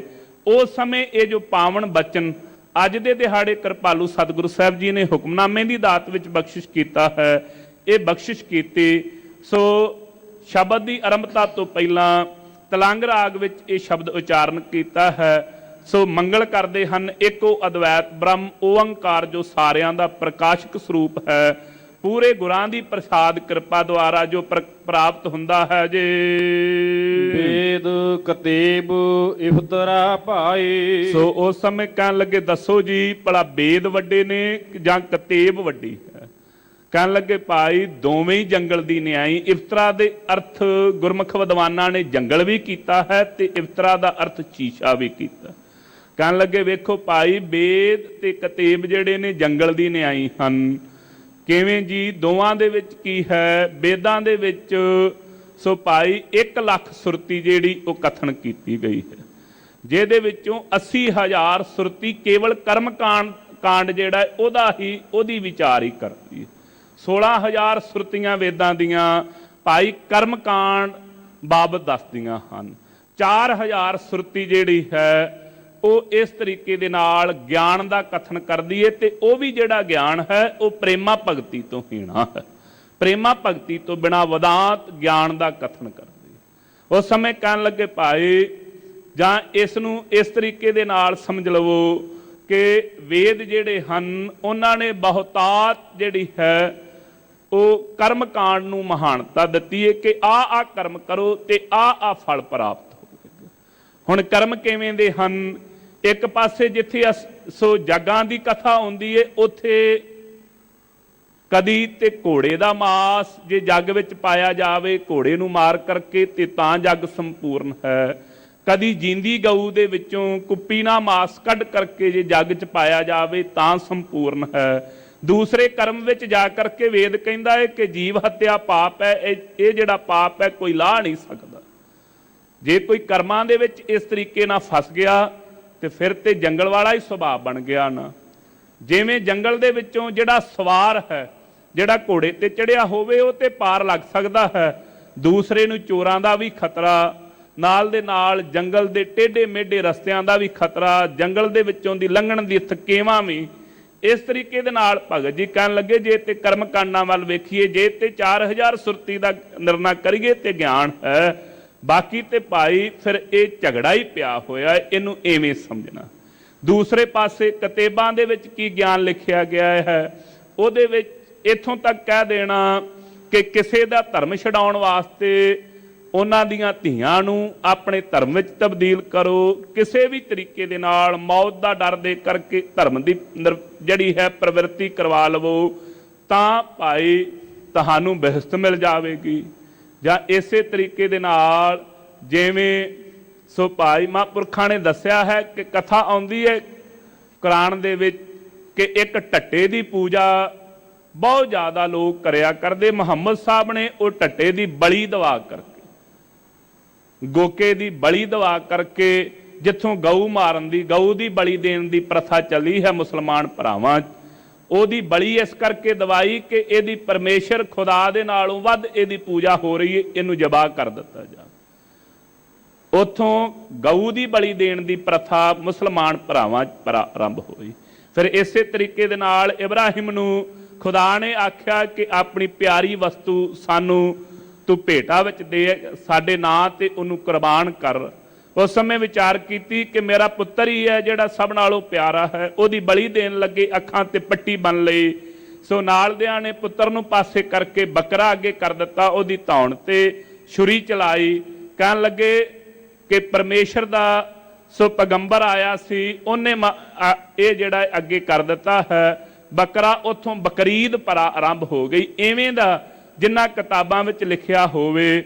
ਸੋ ਕਹਿਣ ਲੱਗੇ ਭਾਈ ਇਹ ਤੇ ਫਿਰ ਝਗੜਾ ਹੀ ਹੋਇਆ ਨਾ। ਵੇਦ ਕਤੇਬ ਇਫਤਰਾ ਭਾਈ ਦਿਲ ਕਾ ਫਿਕਰ ਨਾ ਜਾਈ। ਕਹਿਣ ਲੱਗੇ ਇਹਦੇ ਨਾਲ ਦਿਲ ਦਾ ਜਿਹੜਾ ਫਿਕਰ ਬਣਿਆ ਹੋਇਆ ਹੈ ਕਿ ਇਹ ਸੰਸਾਰ ਸਮੁੰਦਰ ਤੋਂ ਕਿਵੇਂ ਪਾਰ ਹੋਇਆ ਜਾਵੇਗਾ, ਇਹ ਫਿਕਰ ਜਿਹੜੇ ਇਹ ਨਹੀਂ ਜਾ ਸਕਦੇ, ਇਹ ਨਹੀਂ ਨਾਸ ਹੋ ਸਕਦੇ। ਇਫਤਰਾ ਸ਼ੀਸ਼ੇ ਦੀ ਜੇ ਨਿਆਈ ਹੈ ਤੇ ਸ਼ੀਸ਼ਾ ਗੁਰਸਿੱਖੋ ਮੂੰਹ ਤੇ ਲੱਗੀ ਹੋਈ ਕਾਲਖ ਤੇ ਵਿਖਾ ਸਕਦਾ ਹੈ, ਪਰ ਲਾਉਣੀ ਆਪਣੇ ਹੱਥਾਂ ਨਾਲ ਹੀ ਪੈਂਦੀ। ਲੱਥੇਗੀ ਤਾਂ ਜੇ ਆਪਣੇ ਹੱਥਾਂ ਨੂੰ ਵਰਤਾਂਗੇ, ਜੇ ਜਲ ਵਰਤਾਂਗੇ ਤਾਂ ਉਹ ਕਾਲਖ ਲੱਥ ਸਕਦੀ, ਕੇਵਲ ਵਿਖਾਲ ਸਕਦੇ ਹਨ। ਇਸ ਤਰੀਕੇ ਨਾਲ ਭਗਤ ਕਬੀਰ ਜੀ ਸਮਝਾ ਰਹੇ ਨੇ, ਇਹ ਤੇ ਸ਼ੀਸ਼ੇ ਦੀ ਨਿਆਈ ਹਨ। ਦਿਲ ਕਾ ਫਿਕਰ ਨਾ ਜਾਏ, ਪਰ ਦਿਲ ਦਾ ਜਿਹੜਾ ਫਿਕਰ ਬਣਿਆ ਹੋਇਆ ਸੰਸਾ ਉਹ ਜਾਵੇਗਾ ਨਹੀਂ ਜਿੰਨਾ ਚਿਰ ਪਰਮੇਸ਼ਰ ਦੀ ਬੰਦਗੀ ਭਗਤੀ ਨਹੀਂ ਕਰਦੇ ਜੀ। ਤੁਕ ਦਮ ਕਰਾਰੀ ਜੋ ਕਰੋ। ਮਹਾਰਾਜ ਕੀ ਕਰੀਏ? ਕਹਿੰਦੇ ਭਾਈ ਫਿਰ ਐਵੇਂ ਕਰੋ ਕਿ ਇਹਨਾਂ ਸਵਾਸਾਂ ਨੂੰ, ਦਮ ਨਾਮ ਹੁੰਦਾ ਸਾਹਾਂ ਨੂੰ, ਟੁਕ ਥੋੜਾ ਸਮਾਂ, ਕਰਾਰੀ ਨਾਮ ਹੈ ਰੋਕਣ ਦਾ, ਜੇ ਕਿਤੇ ਰੋਕਣਾ ਕਰੋ, ਇਹਨਾਂ ਸਾਹਾਂ ਨੂੰ ਰੋਕਣਾ ਕਰੋ। ਮਹਾਰਾਜ ਜੇ ਸਾਹ ਰੋਕ ਲਏ ਤੇ ਚੜ੍ਹਾਈ ਕਰ ਜਾਵਾਂਗੇ। ਕਹਿੰਦੇ ਨਹੀਂ ਭਾਈ, ਜਿਹੜੇ ਇਹਨਾਂ ਸਾਹਾਂ ਦੁਆਰਾ ਸੰਕਲਪ ਤੇ ਵਿਕਲਪ ਕਰ ਰਹੇ ਆ, ਜਿਨ੍ਹਾਂ ਸੰਕਲਪਾਂ ਦੇ ਵਿੱਚ ਆਪਣਾ ਜੀਵਨ ਬਤੀਤ ਕਰੀ ਜਾਣਾ, ਇਹਨਾਂ ਆਸਾ ਤੇ ਅੰਦੇਸ਼ਾ ਰੂਪੀ ਸੰਕਲਪਾਂ ਵਿਕਲਪਾਂ ਨੂੰ ਰੋਕਣਾ ਕਰ। ਇਹਨਾਂ ਨੂੰ ਰੋਕ ਕਰਕੇ ਪਰਮੇਸ਼ਰ ਵਾਹਿਗੁਰੂ ਦੀ ਪ੍ਰੇਮਾ ਭਗਤੀ ਵੱਲ ਨੂੰ ਲਾਉਣਾ ਕਰ।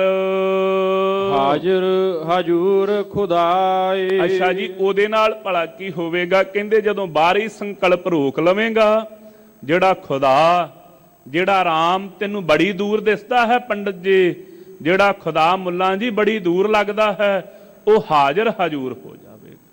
ਪਤਾ ਲੱਗ ਜਾਵੇਗਾ ਕਿ ਜਿਸ ਨੂੰ ਬਾਹਰ ਟੋਲਦਾ ਫਿਰਦਾ ਸਾਂ, ਜਿਸ ਨੂੰ ਬਾਹਰ ਲੱਭਦਾ ਫਿਰਦਾ ਸਾਂ, ਉਹ ਬਾਹਰ ਤੇ ਕਿਤੇ ਨਹੀਂ ਹੈ, ਉਹ ਤੇ ਮੇਰੇ ਹਿਰਦੇ ਘਰ ਵਿੱਚ ਹੀ ਵਸਿਆ ਹੋਇਆ ਸੀ। ਇਹ ਜੋ ਸਰੀਰ ਹੈ ਇਹੋ ਹੀ ਹਰੀ ਮੰਦਰ ਸੀ, ਇਸ ਦੇ ਅੰਦਰ ਹੀ ਉਹਦਾ ਵਾਸਾ ਸੀ। ਮੈਂ ਐਵੇਂ ਉਸ ਨੂੰ ਬਾਹਰ ਭਾਲਦਾ ਫਿਰਦਾ ਰਿਹਾ। ਇਸ ਕਰਕੇ ਕਹਿੰਦੇ ਜੇ ਭਾਈ ਇਹਨਾਂ ਸੰਕਲਪਾਂ ਨੂੰ ਰੋਕਣਾ ਕਰੇ ਕਿਤੇ ਥੋੜਾ ਸਮਾਂ, ਫਿਰ ਭਾਈ ਤੈਨੂੰ ਪਤਾ ਲੱਗੇਗਾ ਕਿ ਉਹ ਪਰਮੇਸ਼ਰ ਵਾਹਿਗੁਰੂ ਤੇਰੇ ਅੰਦਰ ਹੀ ਵਸਿਆ ਹੋਇਆ। ਜਿਹਨੂੰ ਬਾਬਾ ਫਰੀਦ ਜੀ ਨੇ ਵੀ ਸਾਨੂੰ ਸਮਝਾਇਆ ਸੀ, ਫਰੀਦਾ ਜੇ ਤੂੰ ਅਕਲ ਲਤੀਫ ਕਾਲੇ ਲਿਖ ਨਾ ਲੇਖ, ਆਪਣੜੇ ਗ੍ਰਿਹਵਾਨ ਮਹਿ ਸਿਰ ਨੀਵਾਂ ਕਰ। ਜੇ ਸਜਣਾ ਵੇਖਣਾ ਹੀ ਚਾਹੁੰਦਾ ਹੈ, ਜੇ ਰੁਕਣਾ ਹੀ ਚਾਹੁੰਦਾ ਹੈ, ਤੇ ਰੁਕ ਕਰਕੇ ਕਦੀ ਆਪਣੇ ਅੰਦਰ ਵੱਲ ਨੂੰ ਝਾਤੀ ਮਾਰ। ਉਹ ਪਰਮੇਸ਼ਰ ਵਾਹਿਗੁਰੂ ਦੀ ਪਾਵਨ ਜੋਤ ਤੈਨੂੰ ਅੰਦਰੋਂ ਹੀ ਸੁਭਾਏਮਾਨ ਜਿਹੜੀ ਨਜ਼ਰ ਹੀ ਆ ਜਾਵੇਗੀ। ਜਿਨ੍ਹਾਂ ਨੂੰ ਭਗਤ ਕਬੀਰ ਜੀ ਨੇ ਵੀ ਸਮਝਾਇਆ, ਪੁੱਛਿਆ ਜੀ ਕਿੰਨੇ ਕੁ ਨੇੜੇ ਹੋਵੇਗਾ? ਕਹਿੰਦੇ ਕਹ ਕਬੀਰ ਹਾਥ ਪੈ ਨੇੜੇ, ਸਹਜੇ ਹੋਏ ਸੋ ਹੋਈ। ਕਹਿਣ ਲੱਗੇ ਸਭ ਨਾਲੋਂ ਨੇੜੇ ਹੱਥ ਹੈ ਨਾ ਤੇਰੇ ਸਰੀਰ ਦੇ, ਜਿਹੜੇ ਮਰਜ਼ੀ ਅੰਗ ਨੂੰ ਸੁਹਾ ਸਕਦਾ ਹੈ, ਰੱਬ ਤੇਰੇ ਹੱਥਾਂ ਨਾਲੋਂ ਵੀ ਨੇੜੇ ਆ। ਇੰਨਾ ਨੇੜੇ ਬੈਠਾ ਹੋਇਆ, ਤੇਰੇ ਹਿਰਦੇ ਵਿੱਚ ਹੀ ਵਾਸਾ ਕੀਤਾ ਹੋਇਆ। ਵੇਖ ਜੇ ਉਹਦੀ ਚੇਤਨ ਸਤਾ ਇੱਕ ਛਿਨ ਲਈ ਵੀ ਪਾਸੇ ਹੋ ਜਾਵੇ, ਇਹ ਸਰੀਰ ਕਿਸੇ ਕੰਮ ਦਾ ਨਹੀਂ। ਉਹ ਰੱਬ ਨੇੜੇ ਤੋਂ ਨੇੜੇ ਹੈ। ਬੰਦੇ ਖੋਜ ਦਿਲ ਹਰ ਰੋਜ। ਮਹਾਰਾਜ ਭਲਾ ਇਹ ਜਿਹੜਾ ਕੰਮ ਤੁਸੀਂ ਦੱਸਿਆ ਕਿੰਨੇ ਕੁ ਦਿਨ ਭਲਾ ਕਰਨਾ ਪਵੇਗਾ? ਕਹਿੰਦੇ ਬੰਦੇ ਖੋਜ ਦਿਲ ਹਰ ਰੋਜ। ਗੁਰਸਿੱਖਾ ਹੇ ਗੁਰਮੁਖਾ, ਧੰਨ ਸਤਿਗੁਰੂ ਗੁਰੂ ਗ੍ਰੰਥ ਸਾਹਿਬ ਮਹਾਰਾਜ ਜੀ ਬਚਨ ਕਰ ਰਹੇ ਨੇ, ਇਹ ਜਿਹੜੀ ਬਖਸ਼ਿਸ਼ ਹੈ, ਇਹ ਜੋ ਤੇਰੇ ਤੇ ਰਹਿਮਤ ਕੀਤੀ ਹੈ ਸਤਿਗੁਰੂ ਸਾਹਿਬ ਜੀ ਨੇ, ਵੇਖ ਕਿੱਡੀ ਵਧੀਆ ਬਖਸ਼ਿਸ਼ ਕਰ ਦਿੱਤੀ ਹੈ ਕਿਰਪਾਲੂ ਜੀ ਨੇ। ਜਦੋਂ ਪੰਜਾਂ ਪਿਆਰਿਆਂ ਪਾਸੋਂ ਅੰਮ੍ਰਿਤ ਦੀ ਦਾਤ ਪ੍ਰਾਪਤ ਕੀਤੀ, ਉਹਨਾਂ ਨੇ ਬਚਨ ਕੀਤਾ, ਪੁੱਛਿਆ ਜੀ ਕੀ ਕਰਨਾ ਹੈ? ਕਹਿੰਦੇ ਹਰ ਰੋਜ਼ ਤੇਰਾ ਨਿਤਨੇਮ ਚਾਹੀਦਾ। ਕਿਹੜਾ ਜੀ? ਕਹਿੰਦੇ ਸਵੇਰੇ 5 ਬਾਣੀਆਂ ਪੜ੍ਹਿਆ ਕਰੀ ਗੁਰੂ ਕਾ ਸਿੱਖਾ, ਸ਼ਾਮ ਨੂੰ ਸ੍ਰੀ ਰਹਿਰਾਸ ਸਾਹਿਬ, ਸੌਣ ਲੱਗਿਆ ਕੀਰਤਨ ਸੋਹਲਾ। ਇਹ ਘੱਟ ਤੋਂ ਘੱਟ ਤੇਰਾ ਨਿਤਨੇਮ 7 ਬਾਣੀਆਂ ਦਾ ਹੋਣਾ ਚਾਹੀਦਾ। ਇਹ ਨਿਤਨੇਮ ਕਰੇਗਾ, ਫਿਰ ਜੀ ਸਾਰੀ ਦਿਹਾੜੀ ਜਦੋਂ ਕੰਮ ਧੰਦਾ ਕਰਾਂ, ਕਹਿੰਦੇ ਉਦੋਂ ਵਾਹਿਗੁਰੂ ਸਿਮਰਨ ਤੇ ਮੂਲ ਮੰਤਰ ਦਾ ਅਭਿਆਸ ਕਰਦਾ ਰਹਾਂ। ਅੱਛਾ ਜੀ, ਜੇ ਭਲਾ ਮਹਾਰਾਜ ਮੇਰੇ ਕੋਲੋਂ ਬਾਣੀਆਂ ਨਾ ਪੜੀਆਂ ਜਾਣ, ਕਹਿੰਦੇ ਮੂਲ ਮੰਤਰ ਕਿਸੇ ਗੁਰਸਿੱਖ ਪਾਸੋਂ ਤੂੰ ਸਰਵਣ ਕਰਕੇ ਚੰਗੀ ਤਰ੍ਹਾਂ, ਅਸੀਂ ਵੀ ਇੱਥੇ 5 ਵਾਰੀ ਪੜ੍ਹਾ ਦੇਣਾ ਹੈ, ਜੇ ਇਹਦੇ ਨਾਲ ਚੇਤੇ ਨਾ ਹੋਵੇ ਤੇ ਕਿਸੇ ਗੁਰਸਿੱਖ ਪਾਸੋਂ ਸਰਵਣ ਕਰਕੇ ਸਿੱਖ ਲਵੀਂ, ਘੱਟ ਤੋਂ ਘੱਟ ਮੂਲ ਮੰਤਰ ਪੜ੍ਹ ਲਿਆ ਕਰੇ। ਮਹਾਰਾਜ ਜੇ ਉਹ ਵੀ ਨਾ ਆਵੇ, ਕਹਿੰਦੇ ਵਾਹਿਗੁਰੂ ਮੰਤਰ ਦਾ ਅਭਿਆਸ ਦੋਵੇਂ ਸਮੇਂ ਬੈਠ ਕਰਕੇ ਜ਼ਰੂਰ ਕਰ। ਇਹ ਤੇਰਾ ਰੋਜ਼ ਦਾ ਨਿਤਨੇਮ। ਜਦੋਂ ਇਹ ਰੋਜ਼ ਦਾ ਨਿਤਨੇਮ ਕਰੇਗਾ, ਇਹਦੇ ਨਾਲ ਸੁਭਾਵਕ ਹੀ ਆਮ ਕਈ ਕਹਿ ਦਿੰਦੇ ਜੀ ਮਨ ਟਿਕਾ ਕੇ ਬਾਣੀ ਪੜੋ। ਦਾਸ ਨੇ ਕਈ ਵਾਰ ਬੇਨਤੀ ਕੀਤੀ ਹੈ, ਬਾਣੀ ਪੜ੍ਹਨੀ ਤਾਂ ਹੈ ਕਿ ਮਨ ਟਿਕ ਜਾਵੇ। ਸਿਮਰਨ ਅਭਿਆਸ ਕਰਨਾ ਹੀ ਇਸ ਕਰਕੇ ਹੈ ਕਿ ਮਨ ਟਿਕ ਜਾਵੇ। ਜੇ ਮਨ ਟਿਕ ਗਿਆ, ਮਹਾਰਾਜ ਜੀ ਨੂੰ ਪੁੱਛੀਏ, ਮਹਾਰਾਜ ਮਨ ਟਿਕ ਜਾਵੇਗਾ? ਮਹਾਰਾਜ ਕਹਿੰਦੇ ਮਨ ਵਸ ਆਵੇ ਨਾਨਕਾ, ਜੇ ਪੂਰਨ ਕਿਰਪਾ ਹੋ, ਜੇ ਪੂਰੀ ਕਿਰਪਾ ਹੋ ਜਾਵੇ, ਜੇ ਗੁਰਦੇਵ ਜੀ ਪੂਰੇ ਖੁਸ਼ ਹੋ ਜਾਣ ਸਿੱਖਾ ਤੇਰੀ ਭਾਵਨੀ ਤੇ ਫਿਰ ਜਾ ਕਰਕੇ ਮਨ ਵਸ ਆਉਂਦਾ, ਵਰਨਾ ਆਉਂਦਾ ਹੀ ਨਹੀਂ। ਇਸ ਕਰਕੇ ਮਨ ਨੂੰ ਵਸ ਕਰਨੇ ਵਾਸਤੇ ਇਹੋ ਹੀ ਬਚਨ ਕਰ ਰਹੇ ਨੇ, ਬੰਦੇ ਖੋਜ ਦਿਲ ਹਰ ਰੋਜ਼, ਹਰ ਰੋਜ਼ ਹਰ ਦਿਨ ਇਸ ਦਿਲ ਨੂੰ ਖੋਜਣਾ ਕਰ। ਨਾਮ ਸਿਮਰਨ ਅਭਿਆਸ ਵਿੱਚ ਅੰਮ੍ਰਿਤ ਵੇਲੇ ਤੋਂ ਲੱਗਣਾ ਕਰ। ਨਾ ਫਿਰ ਪਰੇਸ਼ਾਨੀ ਮਾਹੇ। ਫਿਰ ਭਲਾ ਕੀ ਹੋਵੇਗਾ? ਕਹਿੰਦੇ ਫਿਰ ਪਰੇਸ਼ਾਨੀ ਨਹੀਂ ਹੋਵੇਗੀ। ਜਿਹੜੀ ਪਰੇਸ਼ਾਨੀ ਪਈ ਹੋਈ ਹੈ ਕਿ ਪਰਮੇਸ਼ਰ ਖਬਰੇ ਮਿਲੇ ਤੇ ਨਾ ਮਿਲੇ, ਜਦੋਂ ਹਰ ਰੋਜ਼ ਦਿਲ ਦਾ ਖੋਜੀ ਹੋ ਗਿਆ, ਫਿਰ ਬਖਸ਼ਿਸ਼ ਹੋ ਜਾਵੇਗੀ। ਉਹ ਪਰਮੇਸ਼ਰ ਵਾਹਿਗੁਰੂ ਤੇਰੀਆਂ ਸਾਰੇ ਕਾਰਜਾਂ ਨੂੰ ਆਪ ਹੀ ਕਰ ਦੇਵੇਗਾ। ਜਿਵੇਂ ਬਾਬਾ ਧੰਨਾ ਜੀ ਦੇ ਕੀਤੇ ਹਨ, ਜਿਵੇਂ ਭਗਤ ਕਬੀਰ ਜੀ ਦੇ ਕੀਤੇ ਨੇ, ਜਿਵੇਂ ਭਗਤ ਨਾਮਦੇਵ ਜੀ ਦੇ ਸਾਰੇ ਕਾਰਜ ਆਪ ਕਰਦੇ ਹਨ, ਤੇਰੇ ਵੀ ਕਰ ਦੇਣਗੇ। ਸਾਰੀਆਂ ਪਰੇਸ਼ਾਨੀਆਂ ਚੁੱਕ ਦੇਣਗੇ, ਕੋਈ ਪਰੇਸ਼ਾਨੀ ਰਹੇਗੀ ਨਹੀਂ। ਸੋ ਸੰਸਾਰ ਦੀਆਂ ਸਾਰੀਆਂ ਸੁੱਖ ਸਹੂਲਤਾਂ ਵੀ ਉਹਦੇ ਤੇ ਇੱਕ ਬਚਨ ਕਰਨੇ ਤੇ ਭਾਈ ਸਾਰੇ ਸੁੱਖ ਮਿਲ ਜਾਂਦੇ ਹਨ। ਇਸ ਕਰਕੇ ਕੋਈ ਪਰੇਸ਼ਾਨੀ ਨਹੀਂ। ਮੁਕਤ ਪਦਾਰਥ ਵੀ ਤੈਨੂੰ ਸੁਭਾਵਕ ਸੁਤੇ ਹੀ ਪ੍ਰਾਪਤ ਹੋ ਜਾਵੇਗਾ। ਵੇਖ, ਜਿਸ ਅੰਮ੍ਰਿਤ ਨੂੰ ਵੱਡੇ ਵੱਡੇ ਦੇਵਤੇ, ਰਾਖਸ਼, ਦੈਂਤ ਸੋ ਸਮੁੰਦਰ ਨੂੰ ਰਿੜ ਕਰਕੇ ਲੱਭਦੇ ਫਿਰਦੇ ਸਨ, ਉਹ ਤੈਨੂੰ ਸੁਤੇ ਹੀ ਸਤਿਗੁਰੂ ਸਾਹਿਬ ਜੀ ਨੇ ਪ੍ਰਾਪਤ ਕਰਵਾ ਦਿੱਤਾ। ਨਾਲ ਬਚਨ ਵੀ ਕੀਤੇ ਹਨ ਕਿ ਸੁਰ ਨਰ ਮੁੰਜਨ ਅੰਮ੍ਰਿਤ ਖੋਜਦੇ, ਸੋ ਅੰਮ੍ਰਿਤ ਗੁਰ ਤੇ ਪਾਇਆ। ਪਰ ਕਦੋਂ? ਜਦੋਂ ਗੁਰੂ ਕਾ ਹੋ ਜਾਵੇਗਾ, ਫਿਰ ਸਾਰੀਆਂ ਪਰੇਸ਼ਾਨੀਆਂ ਮੁੱਕ ਜਾਣਗੀਆਂ ਜੇ। ਇਹੋ ਜੋ ਦੁਨੀਆ ਸਿਹਰ ਮੇਲਾ। ਸੋ ਮਹਾਰਾਜ ਜੀ ਦੁਨੀਆ ਤੇ ਆਏ ਆ 4 ਦਿਨ ਹੱਸ ਖੇਡ ਲਈਏ। ਜਿਹੜਾ ਆਮ ਸਾਡਾ ਸਵਾਲ ਜਾਂ ਆਮ ਕਹਿ ਦਿੰਨੇ ਆ ਕਿ ਭਾਈ ਜੀ ਐਵੇਂ ਰੋਜ਼ ਦੇ ਪੰਗਿਆਂ ਵਿੱਚ ਨਾ ਸਾਨੂੰ ਪਾਈ ਜਾਓ। ਆ ਜਿਹੜਾ ਇਹੋ ਜੱਗ ਮਿੱਠਾ, ਅਗਲਾ ਕਿਸੇ ਨਾ ਡੱਠਾ। ਇਹਦੇ ਨਾਲੋਂ ਹੋਰ ਚੰਗਾ ਭਲਾ ਕੀ ਹੋ ਸਕਦਾ ਸਾਡੇ ਲਈ? ਸੋ ਗੁਰਦੇਵ ਕਹਿੰਦੇ ਇਹ ਜੋ ਦੁਨੀਆ ਸਿਹਰ ਮੇਲਾ। ਇਹ ਜਿਹੜੀ ਦੁਨੀਆ ਹੈ ਨਾ, ਸਿਹਰ ਨਾਮ ਹੈ ਭਾਈ ਬਾਜੀਗਰ ਦੇ, ਵਾਹਿਗੁਰੂ ਜਾਦੂਗਰ ਦੇ ਮੇਲੇ ਦੀ ਨਿਆਈ ਹੈ। ਜਿਵੇਂ ਜਾਦੂਗਰ ਖੇਡ ਵਿਖਾਲਣ ਡਿਆ ਹੋਵੇ, ਬੜਾ ਭਾਰੀ ਮੇਲਾ ਲੱਗ ਜਾਂਦਾ। ਵੇਖੋ ਕਿੰਨੀਆਂ ਵਸਤੂਆਂ ਉਹ ਆਪਣੇ ਪਾਸ ਪ੍ਰਗਟ ਕਰ ਕਰਕੇ ਤੇ ਵਿਖਾਲੀ ਜਾਂਦਾ। ਜੋ ਕੁਝ ਵੀ ਸੋ ਉਹਨੂੰ ਆਖੀਏ ਆਹ ਵਿਖਾਲ ਦੇ, ਵਿਖਾਲ ਦਿੱਤਾ, ਸਭ ਕੁਝ ਹੀ ਵਿਖਾਲੀ ਜਾਂਦਾ ਨਾ। ਤਤਸ਼ਨ ਉਥੇ ਦਸਤਗੀਰੀ ਨਾਹੀ। ਪਰ ਕਹਿੰਦੇ ਵਿਚਾਰ ਕਰਕੇ ਵੇਖ, ਉਹਦੇ ਚੋਂ ਕੁਝ ਚੁੱਕ ਕੇ ਘਰ ਤੇ ਨਹੀਂ ਨਾ ਲਿਆ ਸਕਦਾ। ਐਵੇਂ ਹੀ ਇਹ ਜਿਹੜੀ ਦੁਨੀਆ ਹੈ, ਇਹ ਜਾਦੂਗਰ ਦੇ ਮੇਲੇ ਦੀ ਨਿਆਈ ਪਰਮੇਸ਼ਰ ਨੇ ਵਿਖਾਲੀ ਹੈ। ਵੇਖ, ਇਸ ਮੇਲੇ ਦੇ ਵਿੱਚ ਆਣ ਕਰਕੇ ਆ ਜਿੰਨੇ ਰੰਗ ਅਡੰਬਰ, ਜਿੰਨੇ ਤਮਾਸ਼ੇ ਵੇਖ ਰਿਹਾ ਹੈ, ਇਹਨਾਂ ਵਿੱਚੋਂ ਕੁਝ ਵੀ ਹੱਥ ਵਿੱਚ ਫੜ ਕਰਕੇ ਆ ਜਿੰਨੀ ਧਨ ਦੌਲਤ ਮਾਇਆ ਪਦਾਰਥ ਹਨ, ਜਾਦੂਗਰ ਨੇ ਵੀ ਅਨੇਕ ਵਸਤੂਆਂ ਸਾਹਮਣੇ ਕੱਢ ਕੇ ਰੱਖ ਦਿੱਤੀਆਂ, ਪਰ ਕੁਝ ਹੱਥ ਵਿੱਚ ਨਾ ਉਹ ਆਪਣੇ ਲੈ ਕੇ ਗਿਆ ਤੇ ਨਾ ਸਾਡੇ ਹੱਥ ਵਿੱਚ ਹੀ ਕੁਝ ਆਇਆ, ਉੱਥੋਂ ਖਾਲੀ ਹੱਥ ਹੀ ਆਏ ਨਾ। ਇਵੇਂ ਕਹਿੰਦੇ ਦੁਨੀਆ ਦਾ ਵੀ ਮੇਲਾ ਜਿਹੜਾ ਜਾਦੂਗਰ ਦੇ ਮੇਲੇ ਦੀ ਨਿਆਈ ਹੈ। ਇੱਥੇ ਦਸਤਗੀਰੀ ਕੋਈ ਹੱਥ ਵਿੱਚ ਫੜੀ ਹੋਈ ਵਸਤੂ ਨਹੀਂ ਦਿਸੇਗੀ। ਇਸ ਕਰਕੇ ਪਰਮੇਸ਼ਰ ਵਾਹਿਗੁਰੂ ਦਾ ਨਾਮ ਜਪਣਾ ਕਰ ਰਹਾਉ। ਬਸਰਾਮ ਦੇ ਕੇ ਬਖਸ਼ਿਸ਼ ਕਰਦੇ ਹਨ। ਦਰੋਗ ਪੜ ਪੜ ਖੁਸ਼ੀ ਹੋਏ। ਕਹਿੰਦੇ ਜੀ ਦਰੋਗ ਨਾਮ ਹੁੰਦਾ ਝੂਠੀਆਂ ਹੀ ਗੱਲਾਂ, ਅਣਹੋਈਆਂ ਚੀਜ਼ਾਂ ਪੜ ਪੜ ਕੇ ਕਹਿੰਦੇ ਖੁਸ਼ ਹੋਈ ਜਾਂਦੇ ਹੋ ਜੀ। ਜਿਹੜੀਆਂ ਚੀਜ਼ਾਂ ਵੇਖੀਆਂ ਕਿਸੇ ਨੇ ਦੱਸਿਆ ਆਣ ਕੇ ਕਿ ਅੱਗੇ 72 ਹੂਰਾਂ ਮਿਲੀਆਂ ਨੇ ਜੀ ਮੈਨੂੰ। ਕਿਸੇ ਨੇ ਦੱਸਿਆ ਕਿ ਮੈਂ ਰੰਭਾ ਦਾ ਨਾਚ ਵੇਖ ਕੇ ਮੁੜ ਆਇਆ ਸਵਰਗ ਦੇ ਵਿੱਚੋਂ। ਕਹਿੰਦੇ ਐਵੇਂ ਹੀ ਜਿਹੜੀਆਂ ਝੂਠੀਆਂ ਗੱਲਾਂ, ਅਣਹੋਈਆਂ ਗੱਲਾਂ ਹੀ ਸੋਚ ਸੋਚ ਕੇ ਖੁਸ਼ ਹੋਈ ਜਾਣਾ ਹੈ। ਵੇਖ ਜੇ ਸਿਮਰਨ ਭਗਤੀ ਵਿੱਚ ਜਿਹੜੇ ਲੱਗੇ ਨੇ ਉਹਨਾਂ ਨੂੰ ਪੁੱਛਿਆ ਜੀ ਤੁਸੀਂ ਮੁਕਤ ਹੋ ਜਾਓਗੇ? ਉਹਨਾਂ ਪਰਮੇਸ਼ਰ ਵਾਹਿਗੁਰੂ ਨੂੰ ਕਿਹਾ ਮਹਾਰਾਜ ਮੂਏ ਹੋਏ ਜੋ ਮੁਕਤ ਦੇਹੋਗੇ ਮੁਕਤ ਨਾ ਜਾਣਾ ਕੋਇਲਾ। ਜੇ ਭਲਾ ਮਰਿਆਂ ਨੂੰ ਮੁਕਤੀ ਦਵੋਗੇ ਕੌਣ ਜਾਣੇਗਾ। ਮਜ਼ਾ ਤਾਂ ਹੈ ਸਾਨੂੰ ਜੀਂਦੇ ਜੀ ਹੀ। ਆਪ ਜੀ ਕਿਰਪਾ ਕਰੋ, ਜਿਹਨੂੰ ਆਪਾਂ ਪੜ੍ਹਦੇ ਹਾਂ ਕਿ ਜੀਵਨ ਮੁਕਤ ਅਡੀਨਾ, ਜੀਵਨ ਮੁਕਤੀ ਹੋ ਜਾਂਦੇ ਨੇ ਪਰਮੇਸ਼ਰ ਵਾਹਿਗੁਰੂ ਦੇ ਪਿਆਰੇ। ਜੀਂਦੇ ਜੀ ਮੁਕਤ ਹਨ। ਮੁਕਤੀ ਕੀ ਹੈ? ਸਾਰਾ ਕੁਝ ਵਿੱਚ ਵਿਚਰਦਿਆਂ ਹੋਇਆਂ ਵੀ ਸਾਰੇ ਸੰਸਾਰ ਤੋਂ ਨਿਰਲੇਪ ਹਨ। ਇਹੋ ਜਿਹਾ ਜੀਵਨ ਹੈ ਪਰਮੇਸ਼ਰ ਦੇ ਪਿਆਰੇ। ਸੋ ਕਹਿੰਦੇ ਦਰੋਗ ਝੂਠੀਆਂ ਗੱਲਾਂ ਪੜ ਪੜ ਕੇ ਖੁਸ਼ ਹੋਈ ਜਾਣਾ, ਝੂਠੇ ਨਾਵਲ ਪੜ ਪੜ ਕੇ ਖੁਸ਼ ਹੋਈ ਜਾਣਾ, ਝੂਠੇ ਭੈੜੇ। ਸੋ ਇਸੇ ਤਰੀਕੇ ਦੇ ਨਾਲ ਲਾਲਚ ਵਾਲੀਆਂ ਚੀਜ਼ਾਂ ਪੜ ਕੇ ਖੁਸ਼ ਹੋਣਾ। ਬੇਖਬਰ ਬਾਦ ਬਕਾਏ। ਕਹਿੰਦੇ ਬੇਖਬਰ ਬਾਦ ਝਗੜਾ ਤੇ ਕਹਿੰਦੇ ਬਕੀ ਜਾਂਦੇ ਹਨ, ਝਗੜੇ ਹੀ ਕਹੀ ਜਾਂਦੇ ਹਨ ਜੀ। ਬੇਖਬਰ ਹੋਏ ਪਰਮੇਸ਼ਰ ਵਾਹਿਗੁਰੂ ਦੇ ਨਾਮ ਤੋਂ ਕਈ ਅਣਹੋਈਆਂ ਹੀ ਗੱਲਾਂ ਕਰ ਕਰਕੇ ਸੁਣਾਈ ਜਾਂਦੇ ਹਨ।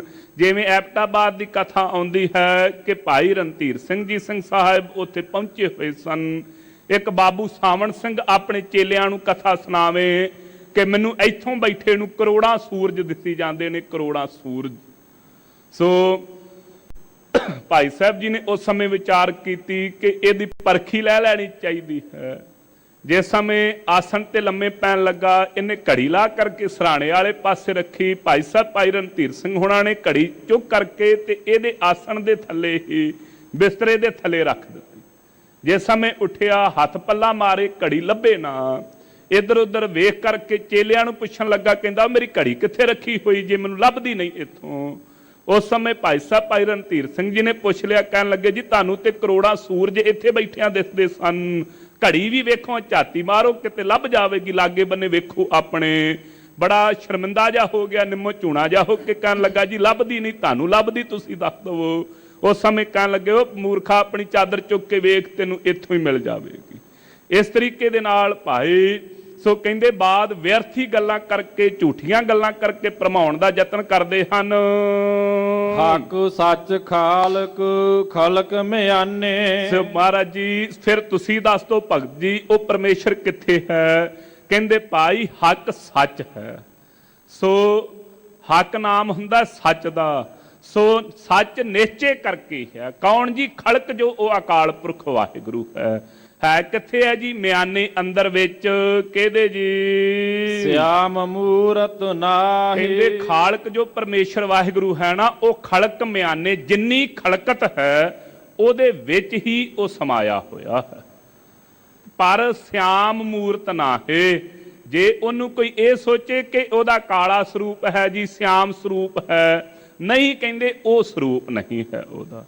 ਉਹ ਰੂਪ ਰੰਗ ਅਰ ਜਾਤ ਪਾਤ ਇਹ ਕਿਸੇ ਵੀ ਤਰੀਕੇ ਦੇ ਵਿੱਚ ਉਸ ਨੂੰ ਕਿਹਾ ਨਹੀਂ ਜਾ ਸਕਦਾ।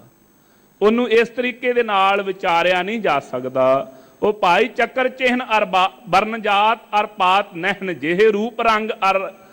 ਸੋ ਉਹਦੇ ਕਿਸੇ ਵੀ ਤਰੀਕੇ ਦੇ ਨਾਲ ਕਹੇ ਨਹੀਂ ਜਾ ਸਕਦੇ ਉਹ ਪਰਮੇਸ਼ਰ ਵਾਹਿਗੁਰੂ ਦੇ। ਸੋ ਫਿਰ ਇਸੇ ਤਰੀਕੇ ਦੇ ਨਾਲ ਇਹਦੇ ਸ਼ਿਆਮ ਮੂਰਤ ਨਾਹੇ। ਇੱਕ ਹੋਰ ਵੀ ਸ਼ਿਆਮ ਨਾਮ ਹੁੰਦਾ ਕਾਲੇ ਦਾ। ਕਹਿੰਦੇ ਜਿਨ੍ਹਾਂ ਦੇ ਅੰਦਰ ਕਾਲਖ ਹੈ ਸਾਰਿਆਂ ਦੇ ਵਿੱਚ ਹੀ, ਪਰ ਜਿੰਨਾ ਚਿਰ ਕਾਲਖ ਹੈ ਉਹਨਾਂ ਚਿਰ ਉਹ ਪਰਮੇਸ਼ਰ ਵਾਹਿਗੁਰੂ ਪ੍ਰਾਪਤ ਨਹੀਂ ਹੋ ਸਕਦਾ। ਜਿਵੇਂ ਮਹਾਂਪੁਰਖਾਂ ਨੇ ਕਿਸੇ ਗਰੀਬ ਨੂੰ ਪੱਥਰ ਦੇ ਦਿੱਤਾ ਸੀ ਨਾ, ਪਾਰਸ ਪੱਥਰ, ਕਹਿਣ ਲੱਗੇ ਇਹਨੂੰ ਆਪਣੇ ਪਾਸ ਰੱਖੀ, ਤੂੰ ਬੜਾ ਅਮੀਰ ਹੋ ਜਾਵੇਂਗਾ। ਕਹਿੰਦੇ ਉਹਨੇ ਕਹਿਣ ਲੱਗਾ ਪੱਥਰ ਬੜੀ ਕਿਰਪਾ ਵਾਲਾ ਹੈ, ਪੱਥਰ ਦੀ ਪੂਜਾ ਤੇ ਕਰੀ ਜਾਵੇ। ਬੜੇ ਸੁੰਦਰ ਬਾਟੇ ਦੇ ਵਿੱਚ ਬੜਾ ਸੁੰਦਰ ਕਾਗਜ਼ ਵਿਛਾ ਕਰਕੇ ਤੇ ਉਹਦੇ ਵਿੱਚ ਪੱਥਰ ਰੱਖ ਲਿਆ, ਪੂਜਾ ਕਰੀ ਗਿਆ।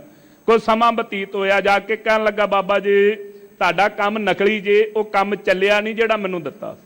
ਕਹਿਣ ਲੱਗੇ ਕਿਵੇਂ ਭਲਿਆ ਪੁਰਸ਼ਾ? ਕਹਿੰਦਾ ਜੀ ਉਹ ਮੈਂ ਬੜਾ ਚਿਰ ਹੋ ਗਿਆ ਬੜੇ ਸੁੰਦਰ ਬਾਟੇ 'ਚ ਰੱਖ ਕੇ ਪੂਜਾ ਕਰਦਾ, ਹੈ ਨਕੰਮਾ ਹੀ ਜੇ, ਉਹਦੇ ਵਿੱਚੋਂ ਕੱਖ ਨਹੀਂ ਜੇ ਨਿਕਲਿਆ, ਉਹ ਉਵੇਂ ਦਾ ਉਵੇਂ ਪਿਆ ਤੇ ਮੈਂ ਭੁੱਖਾ ਹੀ ਮਰਦਾ ਜੀ। ਕਹਿਣ ਲੱਗੇ ਚੰਗਾ ਭਾਈ ਸਾਡੇ ਪਾਸ ਲੈ ਕਰਕੇ ਆ। ਜਦੋਂ ਪਾਸ ਲਿਆਂਦਾ ਉਹ ਮਹਾਤਮਾ ਨੇ ਉਹ ਕਾਗਜ਼ ਪਾਸੇ ਕਰ ਦਿੱਤਾ। ਲੋਹੇ ਦਾ ਬਾਟਾ ਸੀ, ਜਦੋਂ ਨਾਲ ਲੱਗਾ ਤੇ ਸੋਨੇ ਦਾ ਬਣ ਗਿਆ। ਕਹਿਣ ਲੱਗੇ ਬੇਵਕੂਫਾ, ਪੱਥਰ ਵਿੱਚ ਪਾਰਸ ਵਿੱਚ ਕਮੀ ਨਹੀਂ ਸੀ, ਕਮੀ ਤੇਰੇ ਅੰਦਰ ਸੀ। ਤੂੰ ਇਹ ਕਾਗਜ਼ ਨੂੰ ਇਹਦੇ ਵਿੱਚ ਰੱਖਿਆ ਹੋਇਆ ਸੀ, ਤਾਂ ਕਰਕੇ ਇਹ ਜਿਹੜਾ ਹੈ ਇਹ ਸੋਨਾ ਨਹੀਂ ਬਣ ਸਕਿਆ, ਤਾਂ ਕਰਕੇ ਤੇਰਾ ਦਲਿੱਦਰ ਚੁੱਕਿਆ ਨਹੀਂ ਗਿਆ। ਇਵੇਂ ਕਹਿੰਦੇ ਜਿਨ੍ਹਾਂ ਦੇ ਅੰਦਰ ਕਾਲਖ ਲੱਗੀ ਹੋਈ ਹੈ, ਸ਼ਾਮ ਨਾਮ ਹੈ ਕਾਲਖ ਦਾ, ਕਹਿੰਦੇ ਉਹਨਾਂ ਨੂੰ ਮੂਰਤ ਪਰਮੇਸ਼ਰ ਵਾਹਿਗੁਰੂ ਦੇ ਦੀਦਾਰ ਅੰਦਰੋਂ ਨਹੀਂ ਹੋਏ ਜੇ। ਅਸਮਾਨ ਮਿਆਨੇ ਲਹੰਗ ਦਰਿਆ, ਕਹਿੰਦੇ ਹਿਰਦੇ ਰੂਪੀ ਆਕਾਸ਼ ਦੇ ਅੰਦਰ ਜੋ ਭਾਈ ਸੋ ਉਹ ਜਿਹੜਾ ਪਰਮੇਸ਼ਰ ਵਾਹਿਗੁਰੂ ਹੈ ਉਸ ਨੂੰ ਜਿਹੜਾ ਦਰਵੀਭੂਤ ਕਰਨਾ, ਇਹ ਦਰਿਆ ਦੇ ਵਿੱਚ ਲਹੰਗ ਇਸ਼ਨਾਨ ਕਰਨਾ ਕਰ। ਗੁਸਲ ਕਰ ਧਨ ਬੂਦ, ਗੁਸਲ ਇਸ਼ਨਾਨ ਕਰਨਾ ਕਰ, ਪਰ ਕੀਤਾ ਨਹੀਂ। ਹਿਰਦੇ ਰੂਪੀ ਘਰ ਇਹ ਸਰੋਵਰ ਦੇ ਅੰਦਰੋਂ ਹੀ ਇਸ਼ਨਾਨ ਕਰਨਾ ਕਰ, ਇਹ ਚੁੱਭਾ ਲਾਉਣਾ ਕਰ, ਤਾਂ ਜਾ ਕਰਕੇ ਬਖਸ਼ਿਸ਼ ਹੋਵੇਗੀ। ਕਰ ਫਕਰ ਦਾਇਮ ਲਾਏ ਚਸ਼ਮੇ, ਮਹਾਰਾਜ ਮੇਰੀ ਨਿਗਾਹ ਇੱਧਰ ਉੱਧਰ ਬੜੀ ਭੱਜਦੀ ਹੈ। ਕਹਿੰਦੇ ਆ ਤੈਨੂੰ ਚਸ਼ਮਾ ਦਈਏ, ਚਸ਼ਮਾ ਨਾਮ ਹੁੰਦਾ, ਐਨਕਾਂ ਦੇ ਦਈਏ ਨਾ ਭਲਾ ਤੈਨੂੰ, ਤੇ ਫਿਰ ਗੱਲ ਬਣ ਜਾਵੇਗੀ। ਅੱਛਾ ਜੀ ਇਹ ਕਿਹੜੀਆਂ ਐਨਕਾਂ ਦਵੋਗੇ? ਕਹਿੰਦੇ ਸੋ ਭਾਈ ਤੂੰ ਐਵੇਂ ਕਰ, ਗਿਆਨ ਰੂਪੀ ਜਿਹੜੀ ਐਨਕ ਹੈ ਨਾ ਉਹ ਲਾਉਣਾ ਕਰ। ਕਰ ਦਾਇਮ ਸੋ ਕਰ ਫਕਰ ਦਾਇਮ ਲਾਏ ਚਸ਼ਮੇ, ਆਪਣਾ ਫਕੀਰਾਂ ਵਾਲਾ ਸੁਭਾਅ ਬਣਾ ਕਰਕੇ। ਸੋ ਮਨ ਬੁੱਧ ਰੂਪੀ ਨੇਤਰਾਂ ਦੇ ਉੱਤੇ ਗਿਆਨ ਰੂਪੀ ਚਸ਼ਮਾ ਲਾਉਣਾ ਕਰ। ਜਹ ਤਹਾ ਮੌਜੂਦ, ਫਿਰ ਉਹਦੇ ਨਾਲ ਤੈਨੂੰ ਜਿੱਥੇ ਕਿੱਥੇ ਉਹ ਪਰਮੇਸ਼ਰ ਵਾਹਿਗੁਰੂ ਮੌਜੂਦ ਦਿਸ ਪਵੇਗਾ। ਜਦੋਂ ਗਿਆਨ ਰੂਪੀ ਚਸ਼ਮਾ ਲੱਗਾ ਹੋਇਆ ਨਾ, ਫਿਰ ਭਲਾ ਇਹ ਨਿਗਾਹ ਮਾੜੀ ਕਿਵੇਂ ਹੋਵੇਗੀ? ਫਿਰ ਪਰਾਏ ਤਨ ਤੇ ਧਨ ਤੇ ਕਿਵੇਂ ਲੁਭਾਏਮਾਨ ਹੋ ਜਾਵੇਂਗਾ, ਜਦੋਂ ਸਾਰਿਆਂ ਥਾਵਾਂ ਤੇ ਪਰਮੇਸ਼ਰ ਵਾਹਿਗੁਰੂ ਤੈਨੂੰ ਨਜ਼ਰੀ ਆ ਗਿਆ ਜੇ। ਅੱਲਾਹ ਪਾਕੰ ਪਾਕ ਹੈ, ਮਹਾਰਾਜ ਜੀ ਜਦੋਂ ਉਹ ਪਰਮੇਸ਼ਰ ਵਾਹਿਗੁਰੂ ਸਾਰਿਆਂ 'ਚ ਰਹਿੰਦਾ, ਫਿਰ ਉਹ ਪਾਪੀ ਪੁੰਨੀ ਵੀ ਹੋਵੇਗਾ? ਕਹਿੰਦੇ ਨਹੀਂ, ਉਹ ਤੇ ਪਰਮੇਸ਼ਰ ਵਾਹਿਗੁਰੂ ਪਵਿੱਤਰ ਤੋਂ ਪਵਿੱਤਰ ਹੈ ਭਾਈ, ਉਹ ਤੇ ਅਪਵਿੱਤਰਾਂ ਨੂੰ ਵੀ ਪਵਿੱਤਰ ਕਰ ਦੇਣ ਵਾਲਾ ਹੈ। ਜੇ ਉਹਨੂੰ ਹੀ ਲਾਗ ਲੱਗ ਗਈ ਤੇ ਕੋਈ ਪਵਿੱਤਰ ਕਿਵੇਂ ਹੋਵੇਗਾ? ਸ਼ੱਕ ਕਰੋ ਜੇ ਦੂਸਰ ਹੋਏ, ਕਹਿੰਦੇ ਸ਼ੱਕ ਤੇ ਉਹਦੇ ਤੇ ਕੀਤਾ ਜਾਂਦਾ ਨਾ ਜਿਹਦੇ ਵਰਗਾ ਕੋਈ ਦੂਸਰਾ ਹੋਵੇ ਜੀ, ਉਹ ਤੇ ਇੱਕ ਪਰਮੇਸ਼ਰ ਵਾਹਿਗੁਰੂ ਆਪ ਹੀ ਹੈ। ਕਬੀਰ ਕਰਮ ਕਰੀਮ ਕਾ, ਮਹਾਰਾਜ ਸੋ ਭਗਤ ਕਬੀਰ ਜੀ ਸਮਾਪਤੀ ਤੇ ਬਖਸ਼ਿਸ਼ ਕਰਦੇ ਹਨ ਕਿ ਇਹ ਜਿਹੜਾ ਸਾਰਾ ਕਰਮ, ਇਹ ਜਿਹੜੀ ਖਲਕਤ ਤਮਾਸ਼ੇ ਆਈ ਹੋਈ, ਇਹ ਉਹ ਕਰੀਮ ਰਹਿਮ ਦਿਲ ਪਰਮੇਸ਼ਰ ਵਾਹਿਗੁਰੂ ਦਾ ਕਰਮ ਹੀ ਕੀਤਾ ਹੋਇਆ ਹੈ। ਇਹ ਆਪ ਹੀ ਸਾਰੀ ਵੇਖੋ ਸਾਜ ਕਰਕੇ ਪਾਲ ਕਰਕੇ ਇਹਦੀ ਲਾਇਤਾ ਕਰ ਰਿਹਾ ਹੈ ਜੀ। ਉਹ ਕਰੈ ਜਾਣੈ ਸੋਏ, ਉਹ ਕੀ ਕਾਰਨਾਂ ਨੂੰ ਕਰ ਰਿਹਾ ਹੈ, ਇਹ ਸਭ ਕੁਝ ਉਹ ਆਪ ਜਾਣਨ ਵਾਲਾ ਹੈ। ਇਹ ਪਾਵਨ ਪਵਿੱਤਰ ਹੁਕਮਨਾਮਾ ਸਤਿਗੁਰੂ ਸਾਹਿਬ ਜੀ ਨੇ ਇਹ ਭਾਈ ਬਖਸ਼ਿਸ਼ ਕਰਕੇ ਸਾਨੂੰ ਅੱਜ ਦੇ ਦਿਹਾੜੇ ਪ੍ਰਾਪਤ ਕਰਵਾਇਆ ਹੈ। ਕਿਰਪਾਲੂ ਸਤਿਗੁਰੂ ਸਾਹਿਬ ਜੀ ਦੀ ਪਾਵਨ ਗੁਰਬਾਣੀ ਦੀ ਕਥਾ ਕਰਦੇ ਆਂ। ਗੁਰੂ ਕੇ ਪਿਆਰੇ ਸੂਰਮੇ ਮਹਾਂਪੁਰਖਾਂ ਦਾ ਇਤਿਹਾਸ ਕਹਿੰਦਿਆਂ ਹੋਇਆਂ ਇੱਕ ਨਹੀਂ ਅਨੇਕ ਪ੍ਰਕਾਰ ਦੀਆਂ ਗਲਤੀਆਂ ਭੁੱਲਾਂ ਹੋਈਆਂ ਹਨ। ਸਤਿਗੁਰੂ ਸਾਹਿਬ ਤੇ ਗੁਰੂ ਕੀ ਸੰਗਤ ਬਖਸ਼ਣਹਾਰ ਹੈ ਜੀ, ਬਖਸ਼ ਲੈਣੀਆਂ ਆਗਾਹਾਂ ਤੋਂ ਸਮਤ ਬਖਸ਼ਣੀ ਜੀ। ਦੇਹੋ ਸੱਜਣ ਆਸੀਸੜੀਆਂ ਜੇ ਹੋਵੇ ਸਾਹਿਬ ਸਿਉ ਮੇਲ। ਅੱਲਾਹ ਪਾਕੰ ਪਾਕ ਹੈ, ਸਾਕ ਕਰੋ ਜੇ ਦੂਸਰ ਹੋਏ, ਕਬੀਰ ਕਰਮ ਕਰੀਮ ਕਾ, ਉਹ ਕਰੈ ਜਾਣੈ ਸੋਏ। ਵਾਹਿਗੁਰੂ ਜੀ ਕਾ ਖਾਲਸਾ, ਵਾਹਿਗੁਰੂ ਜੀ ਕੀ ਫਤਿਹ। ਵਾਹਿਗੁਰੂ ਜੀ ਕਾ ਖਾਲਸਾ, ਵਾਹਿਗੁਰੂ ਜੀ ਕੀ ਫਤਿਹ। ਸ਼ੇਰੇ ਪੰਜਾਬ ਗੁਰਬਾਣੀ YouTube ਚੈਨਲ ਨੂੰ ਵੱਧ ਤੋਂ ਵੱਧ ਸਬਸਕ੍ਰਾਈਬ ਕਰੋ ਤੇ ਇਸ ਤੇ ਗੁਰਬਾਣੀ ਸ਼ਬਦ ਕੀਰਤਨ ਤੇ ਇਤਿਹਾਸ ਨਾਲ ਵੱਧ ਤੋਂ ਵੱਧ ਜੁੜ ਕੇ ਆਨੰਦ ਮਾਣੋ ਤੇ ਆਪਣੀ ਜ਼ਿੰਦਗੀ ਨੂੰ ਸਫਲ ਕਰੋ। ਵਾਹਿਗੁਰੂ ਜੀ ਕਾ ਖਾਲਸਾ, ਵਾਹਿਗੁਰੂ ਜੀ ਕੀ ਫਤਿਹ।